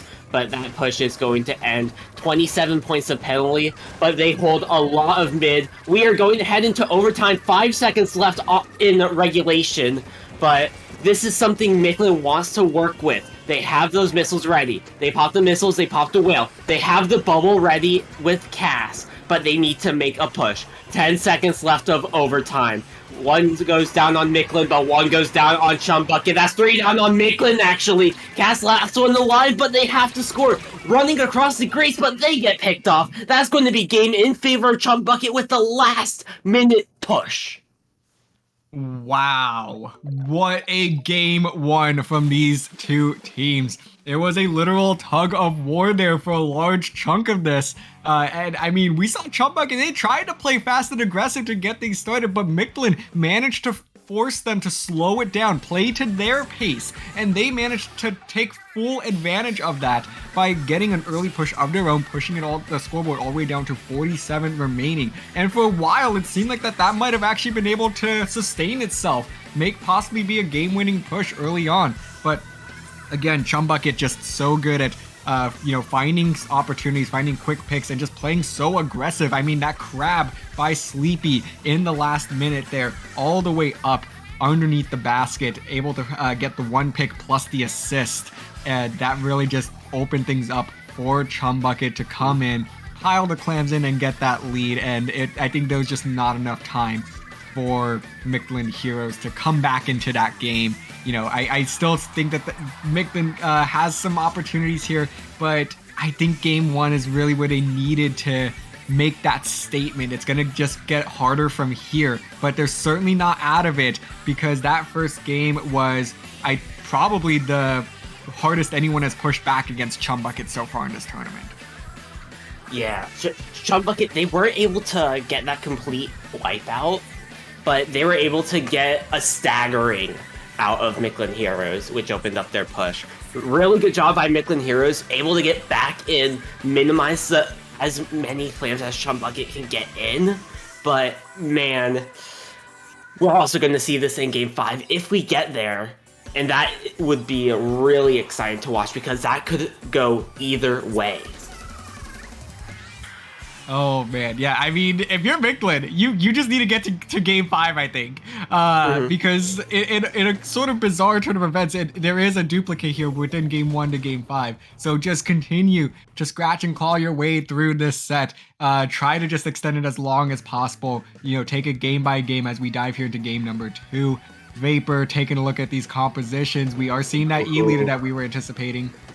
Yeah, that E-leader, once it gets set up on top mid after a wipe, it's going to be really hard for Mictlan to push her right back in. They need to split their fights, missiles coming out, and really trying to find picks onto Mictlan Heroes in mid, but one of them actually goes down. It's the shot on the side of Chum Bucket. Mictlan Heroes pincering over to that left side, finds one, and trying to find the machine as well. Machine backs off. All of Mictlan stays alive except for one, but this is advantage Mictlan as they take first zone. Booyah Bomb out from Dafter, keeping pressure on that E-leader. E-leader goes down. This is huge for Mictlan. Yeah, I mean, Mictlan is taking control of this game here as they find a nice double there. And now they're going to be able to really hold on to this zone and possibly start trying to move up into plat, or at the very least hold these ledges very secure. And it seems like that's what they're going to opt to do here instead. They're not going to go ahead and try to make any sort of dangerous plays here. Just hold positions around mid and just prevent anybody from dropping down, as Chum Bucket very frantically trying to build up some specials to neutralize the zone. They will get 2 picks on top of the neutral here. This could be an opportunity for them to flip it, and with 3 down, it looks like that's going to be a most certain thing now, and now it will be Chum Bucket in control for the first time this game, a minute and a half in. Look at that pick by Rui, able to find the Flingza Roller out of spawn, but it's going to be Lex to punish on that top mid. Booyah Bomb out onto the field, pushing 2 members of the Chum Bucket out to the side. Machines down, Sleepy stuck in the corner, but can't get out of that one, Dafter says. Moving up into zone. The zone flips back into favor of Mictlan. Dafter finds a charger. It's only the machine, last one alive on Chum Bucket. Ends up finding the pick onto the opposing machine, but That is huge for Chum Bucket by able to just get that pick. Waka's saving this game a little bit longer, finding a pick onto Cass, the junior. Popping out that Booyah Bomb Dafter, holding zone as much as they can. Lewis painting up as well. Tri-strikes out from Chum Bucket, though this may flip right here unless Mictlan has something to say. Oh my goodness, and that's 2 down yet again from Mictlan. So Chum Bucket back in control here. Their penalty not very large, as they're going to be able to quickly work through it and start adding more points to the board. So Rui's going to go ahead and set up here right on top mid and trying to just snipe anybody that dares even come down from the bats, as Sleepy on the crab is going to find one. And now this is exactly what we're anticipating. Oh, no. Chum Bucket and Rui with the E-leader is now on their plat. And this is exactly what you don't want to see if you're Mictlan heroes. Chum Bucket is all the way pushed up now. And they have to just try to build special. Oh, God. Pick. All these picks are filthy, as now it just looks like Chum Bucket is going to look for the lead. But no, it's going to be the junior from Mictlan Heroes that's able to come in and try to neutralize the zone. But it's going to be Chum Bucket that continues to hold on here. And they are now looking for a knockout. It's going to be a last-ditch effort for Mictlan Heroes. But they lose a second player, and it's not going to be in time as Chum Bucket wins game number 2. Rui had to do it to Mictlan. Just move up on the plat, finds one, finds two. Why not give me a third? Force everyone from Mictlan drop down that right side, and other people from Chum Bucket end up dropping that way too. Cut them off, unable to even neutralize or cap that zone. Chum Bucket, full control in that back half of the game. I don't know if I've ever seen such filthy E-leader picks there. Like, man, an E-leader pushing all the way up onto your plat and getting picks with you coming out of spawn just while you're in your bats, where you should be some of the most safest, especially on splat zones. Like, that, wow. I mean, Rui there just holding on for Chum Bucket there. I think that was really an entire team effort too, because Waka came up huge on the defensive end when they were down big, able to get a couple of clutch picks that opened things up once again for Chum Bucket to come in, neutralize the zone, and essentially get that delayed wipe that allowed them to get control for one last time and ride that out to a knockout. Yeah, Chum Bucket goes with Rui, dies with Rui. If you need to find the E-leader if you are Mictlan Heroes, and especially on Sturgeon Shipyard Tower Control, we've seen how much this can snowball, especially in the last set. Oh, absolutely. And anticipate the exact same game plan from Chum Bucket that we saw in the semifinals. You know, it's just going to be hang back a little bit early, just, wait to see if Mictlan's going to just overstep a little bit, get within that E-leader range, take them out, and then hop on the tower. Everyone just start to push up in unison and get pick after pick, stagger the team, and ride that out to a knockout. If you're Mictlan, you just need to not do that, essentially. Just play it a little bit more patient. Just go ahead and wait for Chum Bucket to start to, get a little antsy, overextend a little bit, and try to punish that instead. Just start to build up some specials early on as well. But taking a look at these compositions, a lot of the same that we saw in the previous 2 games here, but, it seems like both these teams are kind of just, ready, set with what they've been running so far, and they're going to stay dedicated to it. Yeah, here comes that whale, and this is huge for Mictlan. This is exactly what Mictlan needed to do. Find 3 down, rush that charger, that's a full wipeout. Advantage Mictlan here in the first 30 seconds, and this is exactly what Chum Bucket had wanted them to not do in the last set, and they were able to find the picks early on. This time Chum Bucket isn't able to do that. They're playing on the back foot here.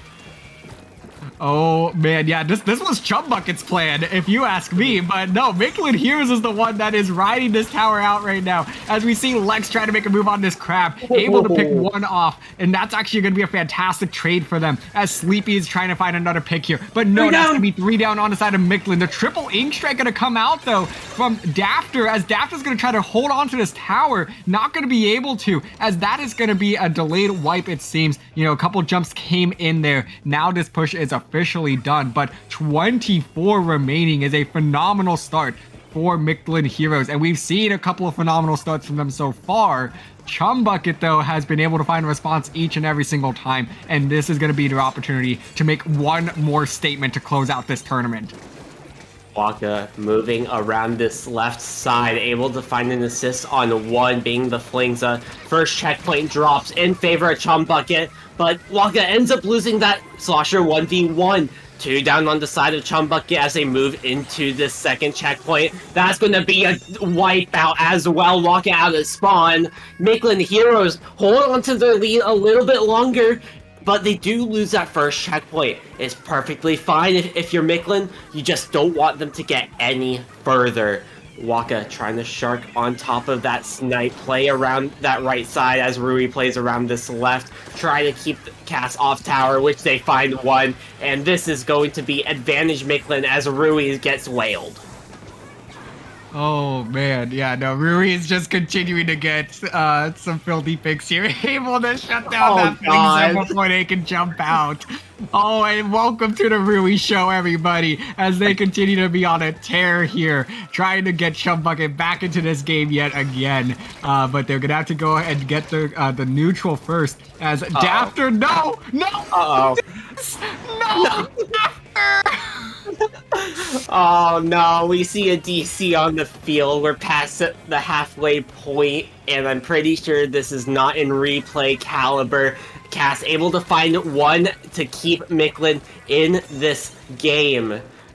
Even though they are one player down, they just need to hold on to this lead. 2 minutes and counting left on the clock, not including overtime. Cash trying to play on the spinner with 3 people right in front of them.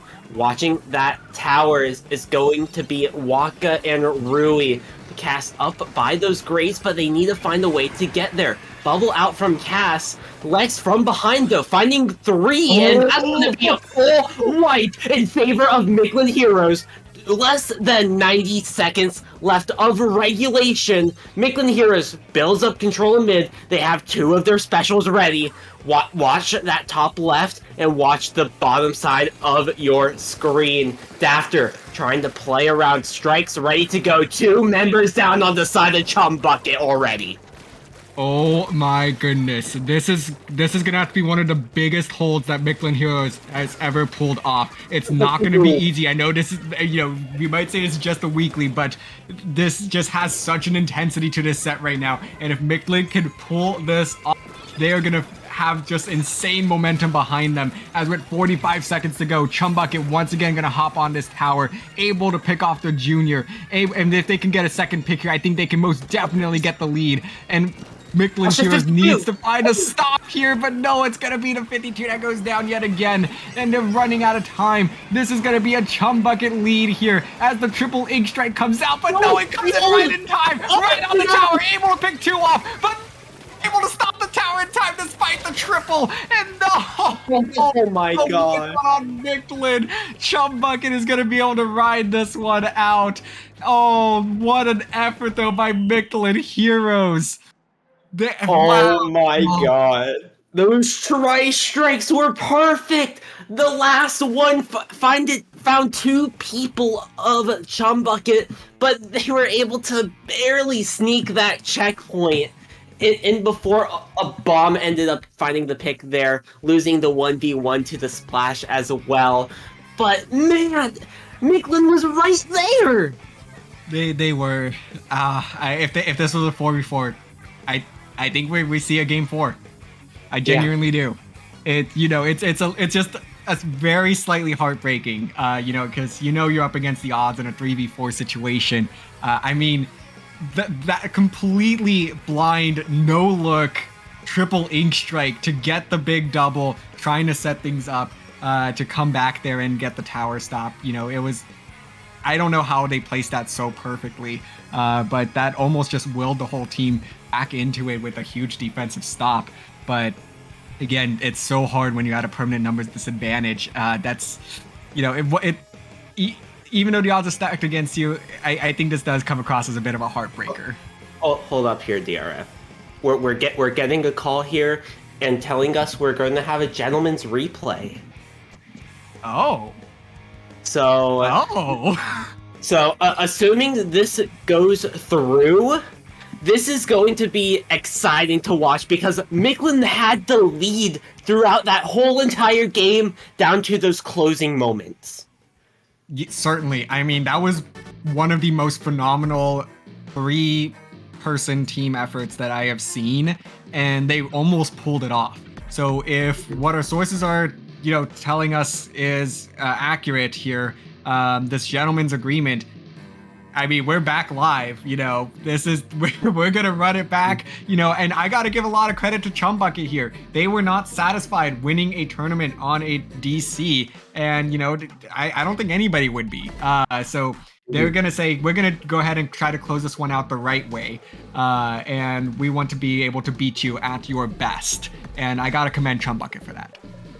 Definitely. Yeah, you always want to beat your opponent at their best, especially when we're up here in Grand Finals. We have Tower Control, Sturgeon, Shipyard, and let's take a re-look to that opening that we had in the start of this third game, where Mictlan played it slow to open out and had Chum Bucket made that early mistake.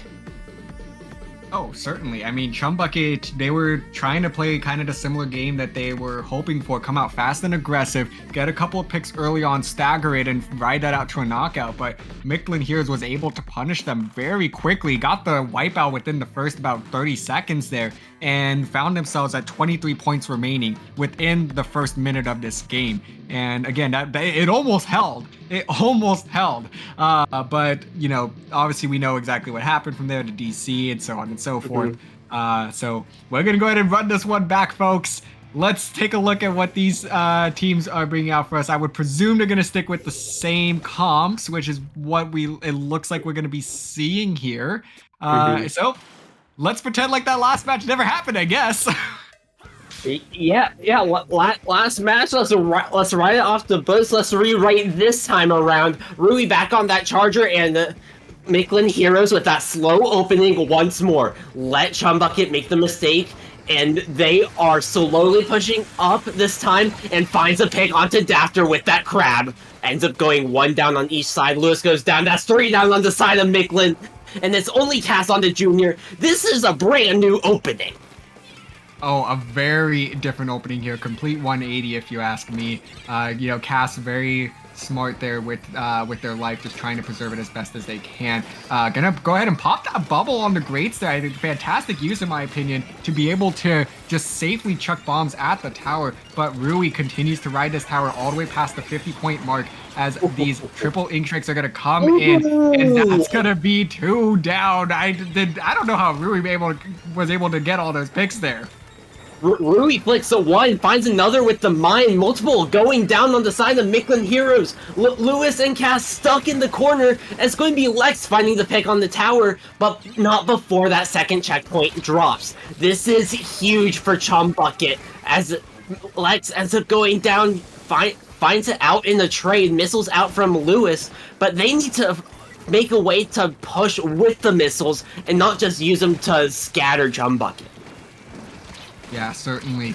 They're doing a great job though of just trying to kind of hold their own here. Cass able to pop this bubble on the tower. That's going to buy their team some time to get it back into some key positions here, forcing a couple of jump outs as well. If they're able to get the sleepy pick here, which they do, that's going to certainly help. But no, it's Rui once again trying to play spoiler maker here, as they are now going to be forced back by Mictlan Heroes. They're going to have to go ahead and let this first checkpoint go. But, I think that's honestly perfectly fine in this case, as Rui gets back in position to get the stop, actually. Checkpoint's not dropping. Checkpoint resets, actually. And that is going to be huge for Chum Bucket right here. Mictlan has to play it slow, has to play for the picks. Dafter top mid, trying to fight Waka on the bottom of your screen. Crabbed out by Sleepy as well. Cass ends up going down on tower. Ellis loses a 1v1 to Dafter on top. But this is not a good position for Mictlan. Dafter forced to jump out. Lewis back, last one alive for Mictlan all the way back up. Chum Bucket gets on this tower, but Mictlan needs to find a way to get into mid as Cass goes down to a rolling bomb. Oh, and Mictlan is just continuing to find himself staggered here. Able to pick off Waka, though. That's going to help them out just a little bit. But Sleepy has just been so good on the crab in this game, as they're going to get another pick here on Lewis. Trying to find another to continue to just stagger these members. But no, they're going to end up having to just run away there, but somehow getting the trade. I don't know how they managed to pull that one off, but now Chum Bucket back in the driver's seat again, and they're going to be adding more points to the scoreboard here, looking to secure that knockout as this tower slowly approaches the final stop. And they're going to find 2 picks to continue to get this tower moving. And with 3 down here, this might be it. This could be the game, but no. Wait, the tower! Someone on the tower? No. It looks like they're able to slow it down yet again, as Cass is now going to be able to get right back to the tower. It seemed like Chum Bucket might have just let go of the tower there a little bit. I think they could have had the knockout if they wanted to. But no, it's Mictlan who somehow survives this push and are resetting the tower. Chum Bucket ended up going 3 down, and then once they finally had everyone back in, they just chose to go for picks there, and that wasn't the right play. They missed out on the knockout. Ruli ends up going down as well. 2 down on the side, Chum Bucket. Advantage Mictlan Heroes here in the final 45 seconds, but they have a steep hill to climb. Mictlan Heroes trying to be a hero after this last DC play. Dafter with those strikes ready to go, trying to rewrite history on how we know it. Strikes out, trying to zone out the members of Chum Bucket, but walking from the top left grading area, zoning out everyone. 3 down on the side of Mictlan. Last one is Lewis in mid with that flings a roller, forced to back up, pops those missiles as everyone from Mictlan jumps in, but this can be deadly for anyone as 2 members going down on the side of Chum Bucket, only for 1 on Mictlan. Oh, and we are going to be going into overtime, folks, so buckle up as Mictlan Heroes makes their last stand here, and they're going to be able to pick off that E-leader. They're going to get through this second checkpoint possibly here, and they're going to try to look to get the lead here in overtime with the bubble, but no, triple link strike comes in, and that's going to do it. Chum Bucket maintains history here and will win game 3. Not just winning game 3, but let's make that a game, set, match. Chum Bucket able to be your winners of Swim or Sink 104. Wow, I mean, what a set here between these 2 teams, Chum Bucket and Mictlan Heroes. Mictlan Heroes was in a great position there. I do think that there's a number of things that Mictlan Heroes could have done in the early game. They didn't break through that first checkpoint when they could have. I think they just topped off the tower trying to get some more paint to build up the specials. But, if they broke through that first checkpoint, I think they could have been a little bit further up on that push. And that triple link strike may not have come in on time. So a couple of just little things, I think, ended up swinging this in Chum Bucket's favor in this history rewrite. But again, I just commend both of these teams so much for the effort that they put into this set. That was just, I think, one for the history books. Yeah, definitely. Not just history books, but the gentleman's replay as well. You don't want to go down without a fight, and that's what Chum Bucket did. They chose to make the replay, and they took advantage of it too. Look at the difference of the opening as well. Chum Bucket played it a little bit slower out and waited for Mictlan Heroes to to move up when they thought it was safe to go, that crowd was able to get a huge pick on the left side in favor of Chum Bucket, and everything just rolled downhill from there. First 2 checkpoints going down early for Chum Bucket's favor, but elsewise throughout that game, Mictlan had the upper hand, especially in neutral. Oh, for sure. In that history rewrite there, I mean, just Chum Bucket was a lot more comfortable. They managed to get the key positions that they needed early on and were able to just ride that out to that early lead and just continue to, pick away at the scoreboard and found themselves at that 5 points remaining. They could have had the knockout too, but instead, I think they kind of misplayed the position a little bit, went for the picks instead of the objective at the last moment there, and Mictlan here has almost managed to capitalize on that. So definitely a very different game in that rewrite, but I've never been so excited to watch Tower Control Sturgeon Shipyard play out twice in a row. Oh god. Not the memories, man. You don't have to bring back the memories for me. But, oh man. Let's call it a close out over here. We would like to thank you all for watching Swim or Sink 104. DRF, where can the viewers find you at? You can go ahead and find me on Twitter at DRF_Splatoon and on Twitch at TritonDRF. But as always, you could probably find me more often over at the CCA, the Collegiate Cephalopod Association, going through their reschedule week right now. So definitely we'll be streaming a lot of those college matchups going into this upcoming weekend. So be sure to tune into that. Vapor, where can the good folks of our chat find you? You guys can find me over on Twitter and Twitch at V4P0R_SPL. You can also find me streaming a few of the CCA matches over helping out DRF on the CCA_Splatoon Twitch channel. We would like to thank you guys for watching. This was DRF and Vapor out for the night. Congratulations to Chum Bucket. See you guys next time.